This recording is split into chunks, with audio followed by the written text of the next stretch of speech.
പ്രോഗ്രാമിലേക്ക് സ്വാഗതം. ഇന്നത്തെ നമ്മുടെ അതിഥിയായി കടന്നു വന്നിരിക്കുന്നത് ഇറ്റലിയിൽ നിന്ന് അവധിക്ക് കടന്നു വന്ന ബിന്ദു എന്ന പ്രിയ സഹോദരിയാണ്. താൻ 3 മാസങ്ങൾക്ക് മുമ്പ് ഇൻ്റർനെറ്റിലൂടെ മനസ്സോർക്കുമ്പോൾ എന്ന പ്രോഗ്രാം കാണുവാനിടയായി. അതിൽ കണ്ട സ്ക്രീനിൽ കണ്ട നമ്പർ ഞങ്ങളെ വിളിക്കുകയും യേശുവിനെ രക്ഷകനായി സ്വീകരിക്കുകയും ചെയ്യാനിടയായിത്തീർന്നു. അതിനുശേഷം തൻ്റെ ജീവിതത്തിൽ അനേക വിടുതലുകൾ, അനുഗ്രഹങ്ങൾ കർത്താവ് താരാവധിക്ക് വന്നപ്പോൾ ഇവിടെ എന്നെ കാണാൻ വരികയും അങ്ങനെയാണ് ഈ എപ്പിസോഡ് എടുക്കാനായിട്ട് ഒരു മുഖാന്തരമാകുന്നത്. ഈ പ്രോഗ്രാമിൽ കൂടെ ദൈവം ഇന്ന് അനേക അത്ഭുതങ്ങൾ ലോകത്തിൻ്റെ വിവിധ രാജ്യങ്ങളിൽ ചെയ്തുകൊണ്ടിരിക്കുക. അത് പറയുന്നതിൽ എനിക്ക് വളരെ സന്തോഷമുണ്ട്. എന്നാൽ ഈ പ്രോഗ്രാം നമ്മൾ ആരംഭിച്ചത് തന്നെ അതിനു വേണ്ടിയിട്ടാണ്. തകർന്ന ജീവിതങ്ങളുടെ ഹൃദയത്തിന് മുറിവ് കെട്ടുവാൻ, ബന്ധനസ്ഥരെ സ്വതന്ത്രരായി വിട്ട് അയക്കുവാൻ, കുരുട്ട് കണ്ണുകൾ എന്ന് പറഞ്ഞാൽ സത്യമറിയാത്ത കണ്ണുകൾ സത്യമറിയുവാൻ അവരുടെ കണ്ണുകൾ തുറക്കപ്പെടുവാൻ. കഴിഞ്ഞ ചില ദിവസങ്ങളായിട്ട് അനേകം ഞങ്ങൾ വിളിക്കുകയും പലരുടെ വിടുതൽ കാണുവാൻ ഞങ്ങൾക്കിടയായിത്തീരുകയും ചെയ്തു. കഴിഞ്ഞ ദിവസം ഞാൻ ആരുടെയും റിയൽ പേരോ സ്ഥലമോ ഞാൻ പറയുന്നില്ല. കേരളത്തിൻ്റെ ഒരു പട്ടണത്തിൽ നിന്ന് വിളിച്ചിട്ട് പറഞ്ഞു, 25 ലക്ഷം രൂപ കടമുണ്ട്, ഭർത്താവും ഞാനും 3 പിള്ളേരും ഞങ്ങൾ മരിക്കാൻ തീരുമാനിച്ചിരിക്കുന്ന സമയത്താണ് ഈ പ്രോഗ്രാം കാണുന്നതെന്ന് പറഞ്ഞു. ഏതായാലും തന്നോട് യേശുവിനെ കുറിച്ചുള്ള സുവിശേഷം പറഞ്ഞു. യേശു എല്ലാറ്റിനും മതിയായവനാണ് എന്ന് പറയുകയും താൻ യേശുവിനെ രക്ഷകനായി സ്വീകരിക്കുകയും ചെയ്തു. താൻ പ്രശ്നങ്ങളുണ്ടെങ്കിൽ തന്നെയും തൻ്റെ ഹൃദയത്തിൽ സമാധാനമുണ്ട്. മറ്റൊരു സ്ത്രീ തന്നൊരു മുസ്ലിമാണ്, ട്രിവാൻഡ്രത്ത് നിന്ന് വിളിച്ചു. ഞാൻ പറഞ്ഞു, ഇങ്ങനെ കടഭാരം നിമിത്തം ഭർത്താവ് ആത്മഹത്യ ചെയ്തു, ഞാനും കുഞ്ഞുങ്ങളുമുണ്ട്, ഞങ്ങളും അത് ചെയ്താലോ എന്ന് ചിന്തിച്ചിരിക്കുമ്പോഴാണ് നിങ്ങളുടെ പ്രോഗ്രാം കാണുന്നതെന്ന് പറഞ്ഞു. താൻ യേശുവിന് വേണ്ടി ഹൃദയം കൊടുത്തു. ഞാൻ പറയുന്നത്, യേശു ഒരു കൂട്ട ദൈവമല്ല. ഹിന്ദുവോ ക്രിസ്ത്യാനിയോ മുഹമ്മദിയനോ ഒരു ജാതി മത വ്യത്യാസമില്ലാതെ തകർന്ന ജീവിതങ്ങൾ ഞങ്ങളെ വിളിക്കുന്നു. അവരെ യേശു സൗഖ്യമാക്കുന്നു, വിടുവിക്കുന്നു, ആശ്വസിപ്പിക്കുന്നു. മറ്റൊരു വ്യക്തി, തൻ്റെ പേര് പ്രവീൺ എന്നാണ്, താൻ കൊല്ലം ഭാഗത്ത് ഞങ്ങളെ വിളിച്ചു. തൻ്റെ ഭാര്യയെ തന്നെ വിട്ടിട്ട് പോയി. താനും ഇതുപോലെ ആത്മഹത്യ ചെയ്യാൻ തീരുമാനിച്ചിരിക്കുന്ന സമയത്താണ് ഈ പ്രോഗ്രാം കാണുന്നത്. സ്ക്രീനിൽ നമ്പർ എടുത്ത് ഞങ്ങളെ വിളിച്ചു. ആൻറ്റിയെ വന്നൊന്ന് കാണാൻ പറ്റുമോ എന്ന് ചോദിച്ചു. ഇവിടെ കടന്നു വന്നു. തൻ്റെ ജീവിതം നാഗമാന രൂപാന്തരം പ്രാപിച്ചു. ആത്മഹത്യ ചെയ്യണമെന്ന് വിചാരിച്ച് ഡിപ്രസ്ഡ് ആയിരുന്ന ജീവിതം ഇന്ന് തൻ്റെ മുഖത്ത് വലിയ സമാധാനം, വലിയ സന്തോഷം. ഓരോ ദിവസവും ഇങ്ങനെ ജീവിതങ്ങൾ രൂപാന്തരപ്പെടുന്നത് ഞങ്ങൾ കണ്ടുകൊണ്ടിരിക്കുകയാണ്. അതുകൊണ്ട് ഇന്ന് പകൽക്കാലം ബിന്ദുവിനെ ഇങ്ങനെ ഇൻ്റർവ്യൂ ചെയ്യാൻ ഇടയായതിൽ എനിക്ക് വലിയ സന്തോഷമുണ്ട്. ഇനി തൻ്റെ നാവിൽ തന്നെ തൻ്റെ അനുഭവം നമുക്ക് ശ്രമിക്കാമെന്നാണ്. അതാണ്. എൻ്റെ പേര് ബിന്ദു എന്നാണ്. കൊല്ലത്തിനടുത്ത് ചാത്തന്നൂരാണ് എൻ്റെ വീട്. ഞാൻ SSLC കഴിഞ്ഞു. എനിക്ക് പ്രസ്സിൽ ജോലി ഉണ്ടായിരുന്നു. ഞാൻ വളരെ അറിയപ്പെടുന്ന ഒരു കുടുംബത്തിലാണ് ജനിച്ചു വളർന്നത്. ഇപ്പോഴും ഓർത്തഡോക്സ് സമുദായത്തിൽ തന്നെയാണ്. അങ്ങനെ ഇരിക്കവേ ഞാൻ 21 വയസ്സായപ്പോൾ കല്യാണം കഴിച്ചു. ഏകദേശം ഒരു 3-4 മാസം കഴിഞ്ഞപ്പോൾ ഹസ്ബൻഡിനെ ഗൾഫിൽ പോകണമെന്ന് പറഞ്ഞു. അങ്ങനെ എൻ്റെ ഫാദർ വിസയൊക്കെ എടുത്തു കൊടുത്തു. പുള്ളി ഗൾഫിൽ പോയി. അങ്ങനെ ഒരു ലെറ്റർ മാത്രമാണ് വന്നത്. പിന്നെ അതിനുശേഷം യാതൊരു വിവരവും ഇല്ല. ഇപ്പോൾ തന്നെ എനിക്ക് 17 വയസ്സായ ഒരു മകളുണ്ട്. അങ്ങനെ ഒരുപാട് കഷ്ടങ്ങളും പ്രയാസങ്ങളും ഒക്കെ ആയിട്ട് വർഷങ്ങൾ ഇങ്ങനെ കടന്നുപോയി. പോയിട്ട് 18 വർഷമായി. ഇപ്പൊ 18 വർഷമായി. മകളെ കണ്ടിട്ടില്ല. ഇപ്പൊ അവള് +1 എക്സാം കഴിഞ്ഞിട്ട് നിൽക്കുന്നു. അങ്ങനെ ഇരിക്കവേ 4 വർഷത്തിന് മുമ്പ് ഇറ്റലിക്ക് പോകാനായിട്ട് എനിക്കൊരു വിസ ശരിയായി. അതിനു മുമ്പുള്ള മോളെ ജീവിതം എന്ന് പറഞ്ഞാൽ അനേക പെൺകുട്ടികളെ ഇതുപോലെ ഭർത്താക്കന്മാർ വിട്ടുപോയിട്ട് അവരുടെ ജീവിതം അർത്ഥശൂന്യമായി, നീ എന്ത് ചെയ്യണമെന്നറിയാതെ ആത്മഹത്യ ചെയ്യുന്നവര്, വേദനിച്ചിരിക്കുന്നവരൊക്കെ ഉണ്ടല്ലോ. അവ ബിന്ദുവിന്റെ ജീവിതം താൻ വിട്ടുപോയി കഴിഞ്ഞ് ഈ 4 വർഷം മുമ്പാണ് ഇറ്റലി പോയത്. അതുവരെയുള്ള ജീവിതം എങ്ങനെയായിരുന്നു? അതുവരെ എന്ന് പറഞ്ഞാൽ, കാരണം എൻ്റെ ഫാദറും മദറും ഒക്കെ അറിയപ്പെടുന്ന കുടുംബത്തിലുള്ളവരായിരുന്നു. കാരണം സാമ്പത്തികമായിട്ടൊന്നും വലിയ പ്രശ്നങ്ങളൊന്നും ഇല്ലായിരുന്നു. കാരണം ഞങ്ങൾ 6 പേരാണ് സഹോദരങ്ങൾ, 2 പെണ്ണും 4 ആണുമാണ്. എല്ലാവരും എന്നെക്കാട്ടി മൂത്തവരാണ്. ഞാനാണ് എല്ലാത്തിലും ഇളയത്. അങ്ങനെ ഫാദറിനൊക്കെ ജോലി ഉണ്ടായിരുന്നു. സാമ്പത്തികമായിട്ടുള്ള പ്രശ്നങ്ങളൊന്നും തന്നെ ഇല്ല. അങ്ങനെ ഇരിക്കവേ ഞാൻ ഈ ഡെലിവറി സമയത്തെല്ലാം ഭയങ്കരമായ വിഷമങ്ങളും പ്രയാസങ്ങളും ഒക്കെ ആയിരുന്നു. കാരണം എൻ്റെ വീട്ടിൽ യാതൊരു വിഷമങ്ങളും പ്രയാസങ്ങളും അറിഞ്ഞു ജീവിച്ചതല്ല. അങ്ങനെ ഇരിക്കെ പലരും എന്നോട് ചോദിച്ചു, ഇവൾ മാനസികമായിട്ട് തളരുന്നൊരു അവസ്ഥയാണ് കാണുന്നത്. ഒക്കെയായി അവളെ പ്രസവിച്ചു, സംസാരിക്കാനൊക്കെ തുടങ്ങിക്കഴിഞ്ഞു, ഒക്കെ മാറ്റങ്ങൾ വന്നു കഴിഞ്ഞു. അങ്ങനെ വളരെ മിതമായ, കാരണം എൻ്റെ പ്രായത്തിൽ ഒരു ഭർത്താവൊക്കെ ഉപേക്ഷിച്ച് പോയി കഴിഞ്ഞാൽ ആൾക്കാർ പല രീതിയിൽ പറയുന്നവരുണ്ടായിരിക്കാം. ചിലർ പറയുമോ അതൊരു കഷ്ടമായിപ്പോയി എന്നൊക്കെ ഉണ്ട്. അങ്ങനെ വളരെ കഷ്ടങ്ങളും പ്രയാസങ്ങളും ഒക്കെ സഹിച്ചു. പലരും എന്നോട് ചോദിക്കാറുണ്ട്, ഇത്ര നന്നായിട്ട് നീ പോകുന്നുണ്ട്, ഒക്കെ ചെയ്യുന്നുണ്ട്. ഇതേ അവസ്ഥയിൽ എന്നെ പോലെ എൻ്റെ ഒരു കൂട്ടുകാരി സ്വയം ആത്മഹത്യ ചെയ്തു. ജീവിക്കാൻ നിവർത്തിയില്ല. അവളെ നോക്കിയപ്പോൾ മറ്റു മാർഗങ്ങളൊന്നുമില്ല. അങ്ങനെ ഞാൻ തന്നെ കൂടുതലായി പള്ളിയിൽ പോകാനോ, ഞാൻ കാരണം അടുത്തെല്ലാം ഹിന്ദുക്കളൊക്കെയാണ്. അമ്പലത്തിൽ ഉത്സവം നടന്നാൽ ഉത്സവം കാണാൻ പോകും. പള്ളിയിൽ അച്ഛനെ പേടിച്ചാണ് പള്ളിയിൽ പോകാറുള്ളത്. അങ്ങനെയൊക്കെ ഒരുപാട് കഷ്ടങ്ങൾ പ്രയാസങ്ങളൊക്കെ സഹിച്ചു. അങ്ങനെ ഇരിക്കവേ, അല്ലെങ്കിൽ ഇതെല്ലാം ഒരുപോലെ ഉള്ളൂ, ഒരുപോലെ അത്രേ ഉള്ളൂ. എല്ലാ എന്റെ കൂടെ എനിക്ക് എന്റെ കൂടെ തന്നെ 10-40 പേര് ജോലിക്കായിട്ടുണ്ടായിരുന്നു.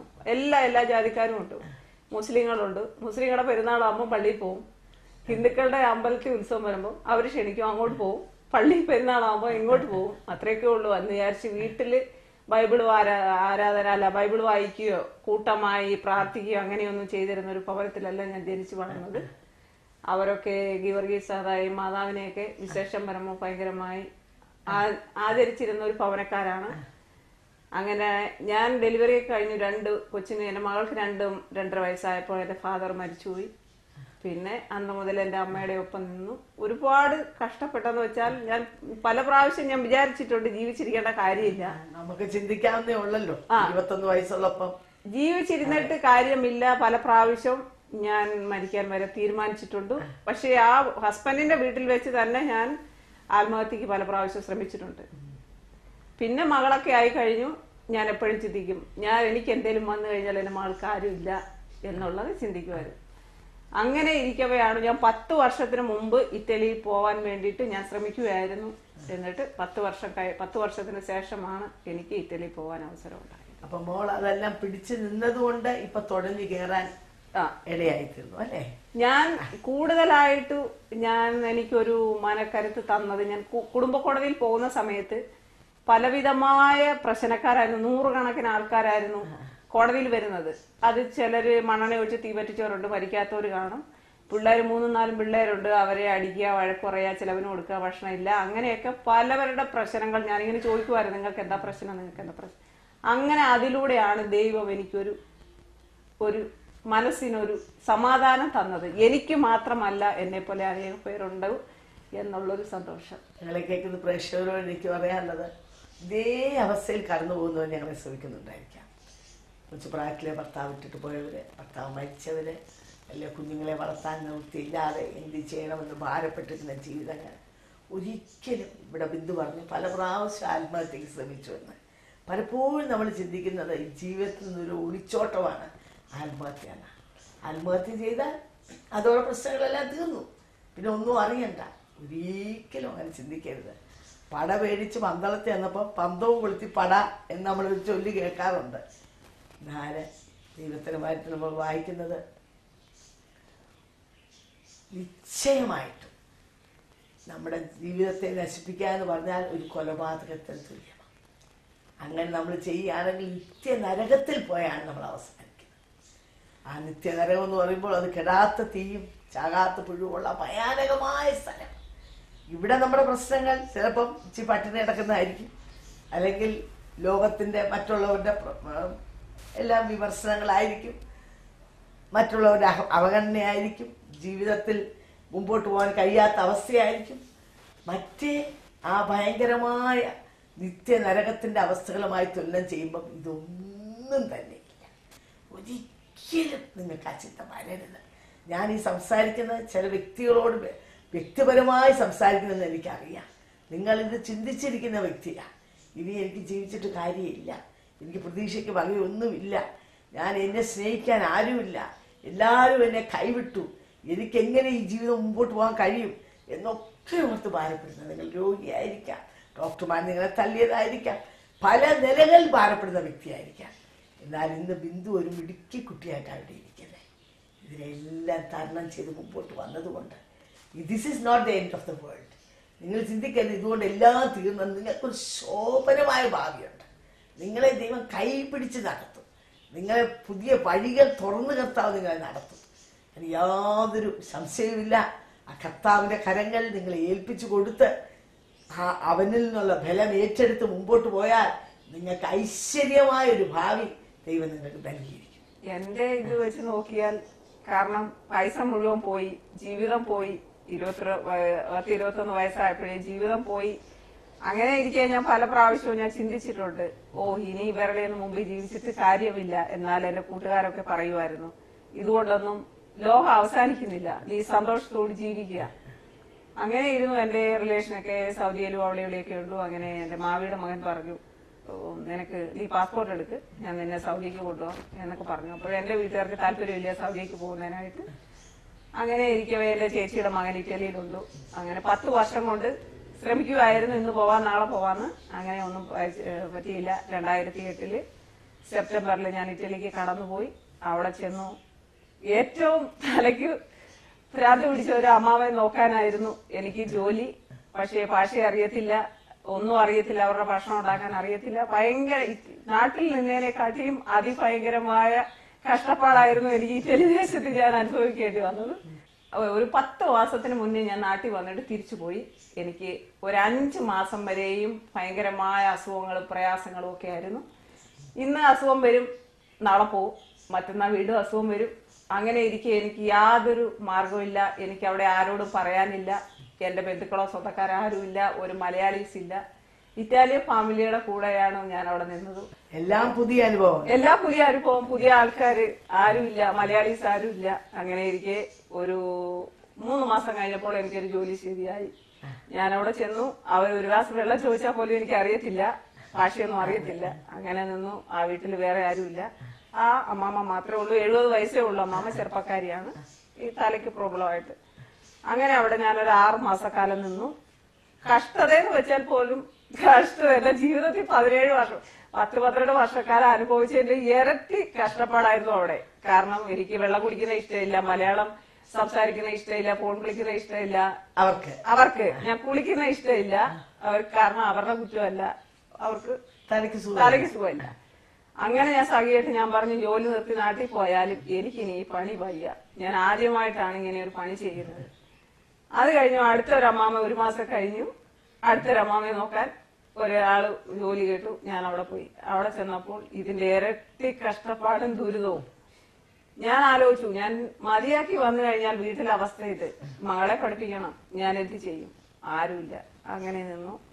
അങ്ങനെ അവിടെ ഒരു 6 മാസക്കാലം ഞാൻ അവിടെ ജോലി ചെയ്തു. അപ്പൊ പിടിച്ചു നിന്നു. എന്ത് കഷ്ടപ്പാട് വന്നാലും അവരെന്ത് പറഞ്ഞാലും കാരണം കളഞ്ഞിട്ട് വന്നാൽ വീട്ടിലെ അവസ്ഥ ചെയ്തു. അത് കാരണം പറ്റത്തില്ല, എങ്ങനെയും നിക്കണം. അത് കഴിഞ്ഞിട്ട് വീണ്ടും ഒരപ്പാപ്പനെ അമ്മാമ്മയെ നോക്കുന്ന ഒരു ജോലി ശരിയായി. അങ്ങനെ അവിടെ നിന്നപ്പോൾ അപ്പാപ്പന് യാതൊരു പ്രോബ്ലവും ഇല്ല, അമ്മാമ്മയ്ക്കാണ് പ്രോബ്ലം മൊത്തം. അത് ഈ രണ്ടുപേരെ നോക്കിയതിന്റെ 4 ഇരട്ടി അനുഭവമായിരുന്നു ഞാൻ അവിടെ അനുഭവിച്ചത്. അങ്ങനെ ഇരുന്നു. ആ അമ്മാമ്മയും മരിച്ചുപോയി. അത് കഴിഞ്ഞ് അപ്പാപ്പനെ നോക്കാനായിട്ട് ഒരാണിനെ എടുത്തു. അങ്ങനെ അവിടെ ജോലി മതിയാക്കി. അങ്ങനെ ഇരിക്കവേ ഞാൻ 3-4 മാസം ജോലിയൊന്നുമില്ല. അപ്പോഴ് ഞാൻ അവിടെ ചെന്ന നാള് മുതൽ എന്റെ അപ്പനും അമ്മയ്ക്കും തുല്യമായിട്ട് ഞാൻ അവിടുത്തെ ഒരു അമ്മാമ്മയെ പരിചയപ്പെട്ടു. ഭാഷയൊന്നും അറിയത്തില്ല എനിക്ക്, എന്നാലും എന്നെ കണ്ടു. സ്വന്തം ഒരു മകൾ എന്ന നിലയ്ക്ക് അന്നും ഇന്നും എല്ലാം എന്നെ കണ്ടു. അപ്പോഴമ്മാമ്മയുടെ പരിചയത്തിലുള്ള ഒരു ബ്രദറിന് ഇങ്ങനെ സുഖമില്ല, 42 വയസ്സുണ്ടായിരുന്നു. അപ്പോൾ പുള്ളിയുടെ വീട്ടില് അവര് ഹൈ ലെവൽ ടീമാണ്. അങ്ങനെ അവരുടെ വീട്ടിൽ നിൽക്കാൻ എന്നോട് പറഞ്ഞു, നീ ഒരു ജോലി കിട്ടുന്നിടം വരെ അവരുടെ വീട്ടിൽ നിൽക്കാനാണ് പറഞ്ഞെങ്കിൽ ഞാൻ 1 വർഷക്കാലം അവിടെ നിന്നു. അവരൊന്നും പറഞ്ഞില്ല. അവര് പറഞ്ഞത് അവർക്ക് 2 മക്കളുണ്ട്, അതിന്റെ കൂടെ ഒരു മകളെന്ന നിലയ്ക്ക് എന്നെ കണ്ടു. ഞാൻ അവിടെ നിന്നു. ദൈവം തുറന്ന വഴി. അപ്പോൾ പുള്ളി ഇത്രയും കാലം ഞാൻ 3 വർഷം അവിടെ കഷ്ടപ്പാട് അനുഭവിച്ചെങ്കിൽ ഈ 1 വർഷക്കാലം ഞാൻ അനുഭവിച്ചു സന്തോഷകരമായിട്ട്. എന്റെ വീട്ടിൽ പോലും ഇങ്ങനെ ഞാനൊരു സന്തോഷം അനുഭവിച്ചിട്ടില്ല. അങ്ങനെ ഈ പുള്ളിക്കാരുടെ വീട്ടിൽ വന്നു കഴിഞ്ഞപ്പോൾ അവര് എന്നോട് പറഞ്ഞു, നിനക്ക് നേഴ്സിംഗ് പഠിക്കണമെങ്കിൽ പോകാം, നേഴ്സിംഗ് പഠിച്ചു കഴിഞ്ഞാൽ ജോലിക്കൊക്കെ ചാൻസ് ഉണ്ട്. അങ്ങനെ എനിക്ക് പോകുന്നതിന് താല്പര്യമില്ല, കാരണം എനിക്ക് ലാംഗ്വേജ് ഒന്നും ശരിക്കും അറിയത്തില്ല. ഇറ്റാലിയൻ ലാംഗ്വേജ് വേണം അല്ലെ? ഇറ്റാലിയൻ വേണം, ഇംഗ്ലീഷും അല്ല. അങ്ങനെ ഇവര് പറഞ്ഞു എന്തായാലും നീ. അപ്പോഴും ഞാനും ഒരു സ്ത്രീയും കൂടി ഒരു ഓഫീസിൽ പോയി. ഓഫീസിൽ ചെന്നപ്പോൾ അവർ വലിയ ഒരു ക്വസ്റ്റ്യൻ പേപ്പർ SSLC എക്സാം എഴുതുന്ന പോലെ എനിക്ക് തന്നു. ഞാൻ പേടിച്ചു പോയി, എനിക്ക് അറിയത്തില്ല, ഞാനിത് വിചാരിച്ചിട്ടല്ല പോകുന്നത്. അപ്പോൾ അവര് ഓരോ ക്വസ്റ്റ്യൻ, സിമ്പിൾ ക്വസ്റ്റ്യൻ ആണ് അത് ചോദിച്ചത്, അതിന്റെ ആൻസർ നമ്മൾ ടിക്ക് ചെയ്ത് കൊടുക്കണം. അപ്പോൾ അവിടെ ഒരു 100-ന് 75 മാർക്ക്.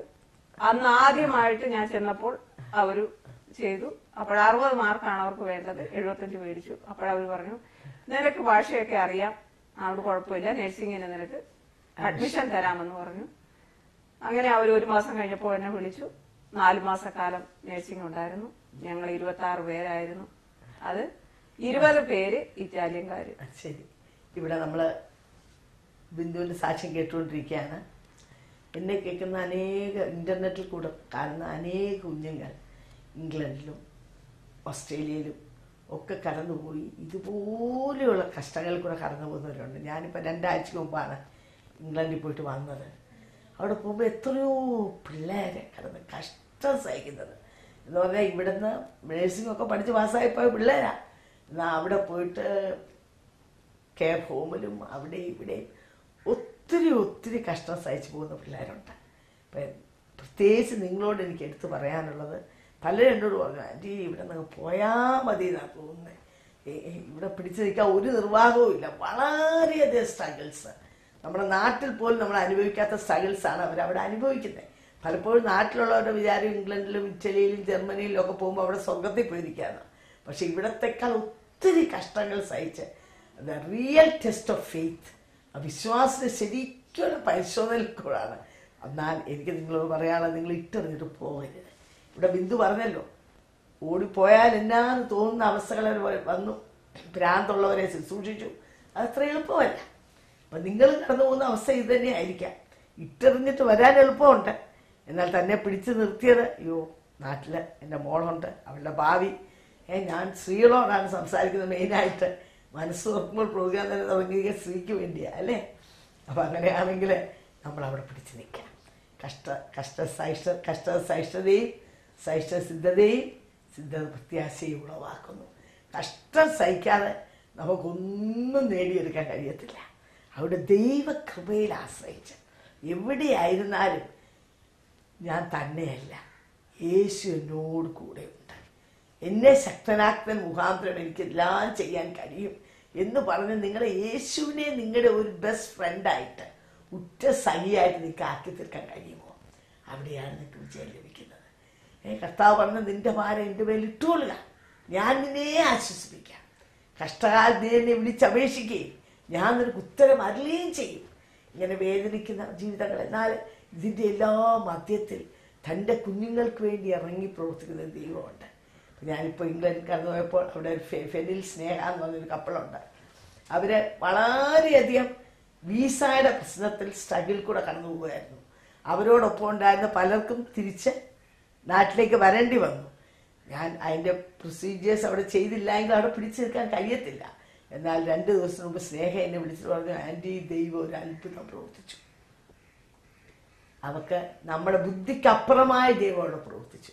ഒരു ഹോസ്പിറ്റലിൽ അവൾ ഇൻ്റർവ്യൂവിന് വേണ്ടി കടന്നുപോയി.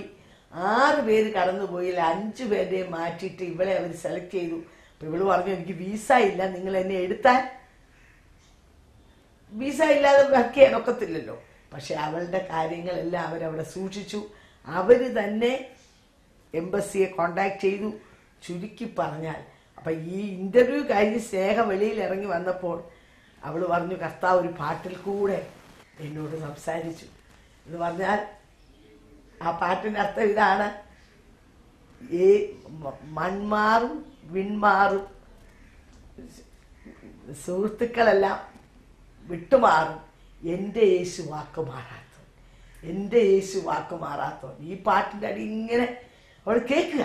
അപ്പോൾ അവൾക്ക് മനസ്സിലായി, എൻ്റെ കർത്താവ് എന്നോട് വാക്ക് പറഞ്ഞെങ്കിൽ നിശ്ചയമായി അവനെ നിർവർത്തിക്കും. അപ്പോൾ അവരവിടെ കടന്നുപോയി. ഇതുപോലൊരു ഓർത്തഡോക്സ് കുടുംബത്തിലുള്ള വ്യക്തിയായിരുന്നു. എന്നാൽ അവിടെ വെച്ച് 2 വർഷങ്ങൾക്ക് മുമ്പ് ഇതുപോലെ ഫോണിൽ കൂടെ വിളിക്കുകയും അവർ യേശുവിലേക്ക് നയിക്കുകയും ചെയ്തു. യേശുവിൻ്റെ കുഞ്ഞുങ്ങളായി തീർന്നു. യേശുവിൻ്റെ മക്കളായി തീരുമ്പോൾ പിന്നെ യേശു പ്രവർത്തിക്കുന്നത്. അപ്പോൾ അവരുടെ വീട്ടിലാണ് ഇന്ന് അവിടെ ഒരു കൂട്ടായ്മ. 10-25 പേര് അവിടെ കൂടി വരുന്നുണ്ട്. അനേക ചെറുപ്പക്കാരെ അവർ യേശുവിലേക്ക് നയിക്കുന്നു.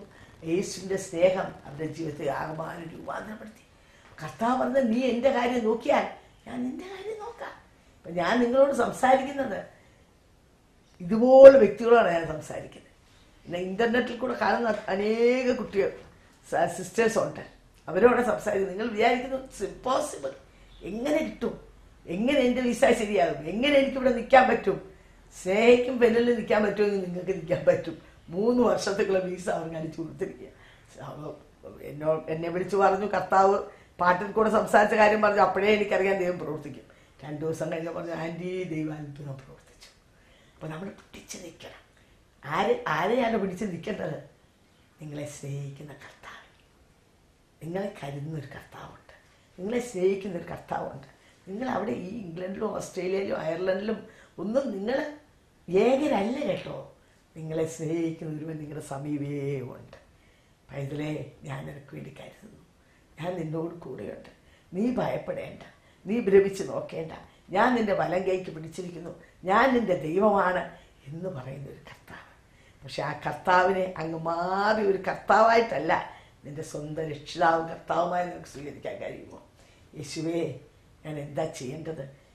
ഈ ബിന്ദുവിനെ പോലെ, ആ സ്നേഹയെപ്പോലെ, യേശുവേ എൻ്റെ രക്ഷകനായി ഞാൻ എന്നെ അംഗീകരിക്കുന്നു, നീ എൻ്റെ ഹൃദയത്തിലേക്ക് കടന്നു വരണമേ എന്നൊരു വാക്ക് നിങ്ങൾക്ക് പ്രാർത്ഥിക്കാമോ? മറ്റൊന്നും കർത്താവ് ആഗ്രഹിക്കുന്നില്ല.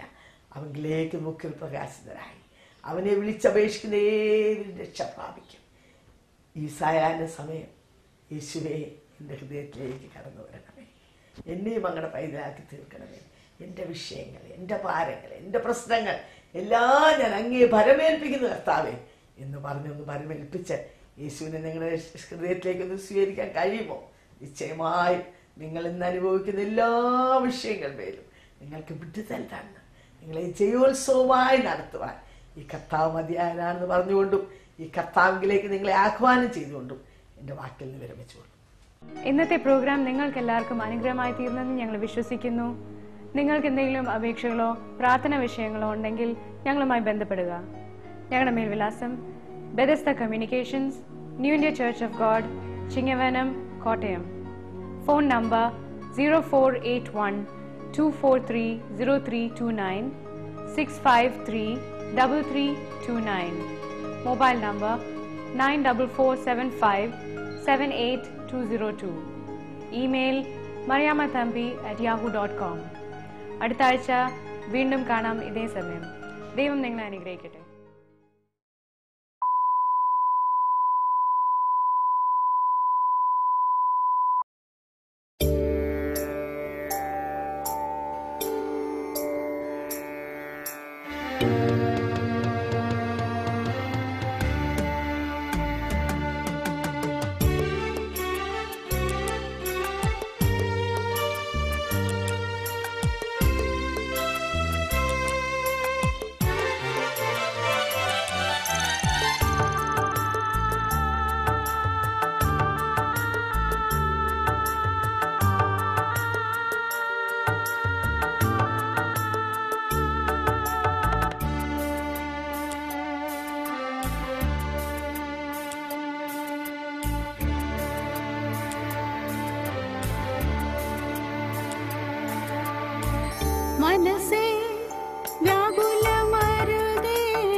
മനസ്സുറപ്പ് പ്രോഗ്രാമിലേക്ക് സ്വാഗതം. കഴിഞ്ഞ ആഴ്ച നമ്മളോട് തൻ്റെ അനുഭവം പങ്കിട്ട ബിന്ദു, ഇറ്റലിയിൽ നിന്ന് കടന്നു വന്ന ബിന്ദുവാണ് ഇന്ന് തുടർന്ന് തൻ്റെ അനുഭവം നമ്മളോട് പങ്കിടുന്നത്. അതിനുവേണ്ടി ഞാൻ കഴിഞ്ഞ ഡിസംബർ മാസം, ഏകദേശം കഴിഞ്ഞ ഓഗസ്റ്റ് മുതൽ എനിക്ക് ഭയങ്കരമായ അസുഖങ്ങൾ. കാരണം ഞാൻ നാട്ടിൽ വെച്ചൊന്നും എനിക്ക് പ്രത്യേകിച്ച് അസുഖങ്ങളൊന്നുമില്ല. ഞാൻ ഇവിടുന്ന് കഴിഞ്ഞ ജൂൺ ലാസ്റ്റിനാണ് ഇറ്റലിയിലേക്ക് പോയത്. അവിടെ ചെന്ന് കഴിഞ്ഞ് 2-3 മാസം കഴിഞ്ഞപ്പോൾ എനിക്ക് ഭയങ്കരമായ അസുഖങ്ങൾ. അങ്ങനെ ഞാൻ പോയി ബ്ലഡൊക്കെ ടെസ്റ്റ് ചെയ്തപ്പോൾ അവർ സീരിയസ് ആയിട്ടുള്ള റിപ്ലൈ ആണ് എനിക്ക് തന്നത്. അങ്ങനെ ഞാൻ അത് മുഖാന്തരം ഒരുപാട് ഭാരപ്പെടുകയും ഇങ്ങനെ ഇരുന്ന് ഞാൻ ആരോട് പറയും, ആരുമില്ല, അവിടെ തന്നെ. കാരണം മലയാളം മനസ്സിലാവുന്നവരാണെങ്കിൽ അവരോടെങ്കിലും പറയാം. അതും നടക്കത്തില്ല. ഇറ്റാലിയൻ ഫാമിലിയുടെ കൂടെ അവിടെ നിൽക്കവേ ഇങ്ങനെ ഇരുന്നു. എനിക്ക് പലവിധമായ പ്രശ്നങ്ങൾ, അസുഖങ്ങൾ തന്നെ എനിക്ക് വിട്ടുമാറാ. ഇന്ന് മാറും, ഇന്ന് ഡോക്ടറെ കാണും, നാളെ വീണ്ടും വരും. ഇങ്ങനെ ഇരിക്കവേ ആണ് ഞാൻ ഈ ആന്റിയുടെ പ്രോഗ്രാം കാണാനിടയായത്. പ്രോഗ്രാം കഴിഞ്ഞ 3 മാസത്തിന് മുന്നേ ആയിട്ട് ഇങ്ങനെ കാണാനിടയായി. അതിന്റെ താഴെ ഭാഗത്തായിട്ട് കോണ്ടാക്ട് നമ്പർ ഉണ്ടായിരുന്നു. ഞാൻ അങ്ങനെ വിളിച്ചു. ഇവിടുത്തെ ഒരു സിസ്റ്റർ എനിക്ക് വേണ്ടി പ്രാർത്ഥിച്ചു. എന്നോട് ചോദിച്ചു, സിസ്റ്റർ കർത്താവിനെ രക്ഷിതാവായി സ്വീകരിച്ചിട്ടുണ്ടോന്ന്. ഞാൻ അന്ന് മുതൽ പുള്ളിക്കാരി എനിക്ക് പറഞ്ഞു തന്നു, ഞാൻ കർത്താവിനെ രക്ഷിതാവായി സ്വീകരിച്ചു. അത് കഴിഞ്ഞു ഞാൻ ഒരു മെഡിക്കൽ കോളേജ് പോലുള്ളൊരു ഹോസ്പിറ്റലിൽ പോയി. ഞാൻ എൻ്റെ ഇതെല്ലാം കൊണ്ടുപോയിട്ട് ഞാൻ അവിടെ വീണ്ടും ടെസ്റ്റ് ചെയ്തു. അപ്പോഴെന്നോട് ഡോക്ടർ ചോദിക്കുകയുണ്ടായി, നിനക്ക് യാതൊരു അസുഖവും ഇല്ല, എല്ലാം നിനക്ക് നോർമലാണ്, ഒരു പ്രശ്നവുമില്ല. ഞാൻ കർത്താവിനെ രക്ഷിതാവായി എന്ന് സ്വീകരിച്ചുവോ അന്ന് മുതൽ എൻ്റെ ജീവിതത്തിൽ സന്തോഷങ്ങളും ഒക്കെ എനിക്ക് ഉള്ളിൽ വന്നപ്പോൾ വന്ന വ്യത്യാസം. ഞാൻ അതിനു മുമ്പ് ദൈവത്തെ അറിയുവാനോ കർത്താവ് ആരാണെന്നോ ബൈബിൾ വായിക്കുവാനോ ഒന്നും ഉള്ള ഒരു ഇതിലല്ലായിരുന്നു. അസുഖം കുടുംബത്തിൽ ജനിച്ചെങ്കിലും ബുദ്ധിയിലേ ഉള്ളായിരുന്നു യേശു. ക്രിസ്ത്യൻസ് എന്ന പേര് മാത്രമേ ഉള്ളൂ. പേര് ബിന്ദു ജോർജ് എന്നാണ്, അത്രേ ഉള്ളൂ. അല്ലാതെ ദൈവികമായിട്ടൊന്നും ജീവിച്ചൊരു വ്യക്തിയല്ല. എന്റെ ഇഷ്ടത്തിന് ഒക്കെ ഞാൻ ജീവിച്ചൊരു വ്യക്തിയായിരുന്നു. അങ്ങനെ ഇരിക്കവെയാണ് എനിക്ക് അസുഖങ്ങൾ ഇങ്ങനെ വന്നത് മുഖാന്തരം. ഞാനിങ്ങനെ ആന്റിയുടെ പ്രോഗ്രാം കണ്ട് ഞാൻ ഇങ്ങനെ കർത്താവിനെ രക്ഷിതാവായി സ്വീകരിച്ചു. അങ്ങനെ ഇവിടുത്തെ സിസ്റ്റർ എന്നോട് പ്രാർത്ഥിച്ചിട്ട് പറഞ്ഞു, സിസ്റ്റർ പോയി ടെസ്റ്റ് ചെയ്തോ, എല്ലാം നോർമലായിരിക്കും, സിസ്റ്റർ ഭാരപ്പെടേണ്ട ഒരു കാര്യമില്ല. അങ്ങനെ ഞാൻ പിറ്റേ ആഴ്ച പോയി. എൻ്റെ എല്ലാ റിസൾട്ടുകളും തന്നെ നോർമലായിരുന്നു. അത് കഴിഞ്ഞു ഇനി ഞാനൊരു കോഴ്സ്, നഴ്സിംഗിൻ്റെ കോഴ്സ് പഠിക്കുന്നുണ്ടായിരുന്നു. അത് ഇറ്റാലിയൻ ലാംഗ്വേജ് ആയിരുന്നു. അതിലെനിക്ക് പാസ്സാവുമെന്ന് ഒരു പ്രതീക്ഷയില്ല. എനിക്ക് ലാംഗ്വേജ് ഒന്നും ശരിക്കും അറിയത്തില്ല. അങ്ങനെ ഇരിക്കവേ ഞങ്ങൾ 26 പേരാണ് എക്സാം എഴുതിയത്. അത് 20 പേര് ഇറ്റാലിയനും ബാക്കിയുള്ളത് ഫോറിനേഴ്സുകാരുമായിരുന്നു. അത് ഈ മലയാളിയായിട്ട് ഞാൻ മാത്രമേ ഉള്ളൂ. അങ്ങനെ ഇരിക്കവേ എനിക്ക് ഭയങ്കരമായ പേടിയൊക്കെ ആയിരുന്നു. ജയിക്കത്തില്ല, എനിക്ക് 10 മാർക്ക് കിട്ടിയാൽ ഞാൻ ജയിച്ചു എന്നായിരുന്നു എൻ്റെ വിശ്വാസം. അങ്ങനെയെങ്കിൽ ഞാൻ കർത്താവിനെ രക്ഷിതാവായി സ്വീകരിച്ചതിന് ശേഷം വലിയ അത്ഭുതം എന്ന് പറയാൻ, ഞാൻ സ്വപ്നം കണ്ട കാര്യം പോലുമല്ല. എനിക്ക് 85% മാർക്കോടുകൂടി ഞാൻ പാസ്സായി. അത് കഴിഞ്ഞ് ഏറ്റവും ഫസ്റ്റ് റാങ്ക് എന്ന് പറയാം. അതെ, ഇറ്റാലിയൻസിന്റെ കൂടെ എഴുതിയിട്ട് അവിടുത്തുകാരാണ്, അവരുടെ ലാംഗ്വേജ് ആണ്, എനിക്കറിയത്തില്ല. നമ്മുടെ ലാംഗ്വേജ് മലയാളമേ ഉള്ളൂ. അതിൽ എഴുതിയതിൽ 85 മാർക്കാണ് എനിക്ക് ഏറ്റവും ഫസ്റ്റ് റാങ്ക് മേടിച്ച് ഞാൻ പാസ്സായി. അത് കഴിഞ്ഞ് എൻ്റെ ഡോക്യുമെന്റ് എനിക്ക് ശരിയായിട്ടില്ലായിരുന്നു. അങ്ങനെ എന്നെക്കാട്ടി പുറകെ റിന്യൂ ചെയ്യാൻ കൊടുത്തവർക്ക് വരെ അത് ശരിയായി കിട്ടി. അങ്ങനെ സാധാരണ അത് ശരിയായി കഴിഞ്ഞാൽ നമ്മൾ 1 മാസത്തിന് മുന്നേ അപ്പോയിന്റ്മെന്റ് എടുക്കണം, എന്നാലേ അവരത് ഇഷ്യൂ ചെയ്യത്തുള്ളൂ. അങ്ങനെ ഞാൻ എൻ്റെ ഒരു സുഹൃത്തിൻ്റെ അടുത്ത് ഈ റെസിപ്റ്റ് കൊടുത്തു വിട്ടിട്ട് എൻ്റെ ഡോക്യുമെന്റ് ശരിയായിട്ടുണ്ടോ എന്ന് ചോദിച്ചു.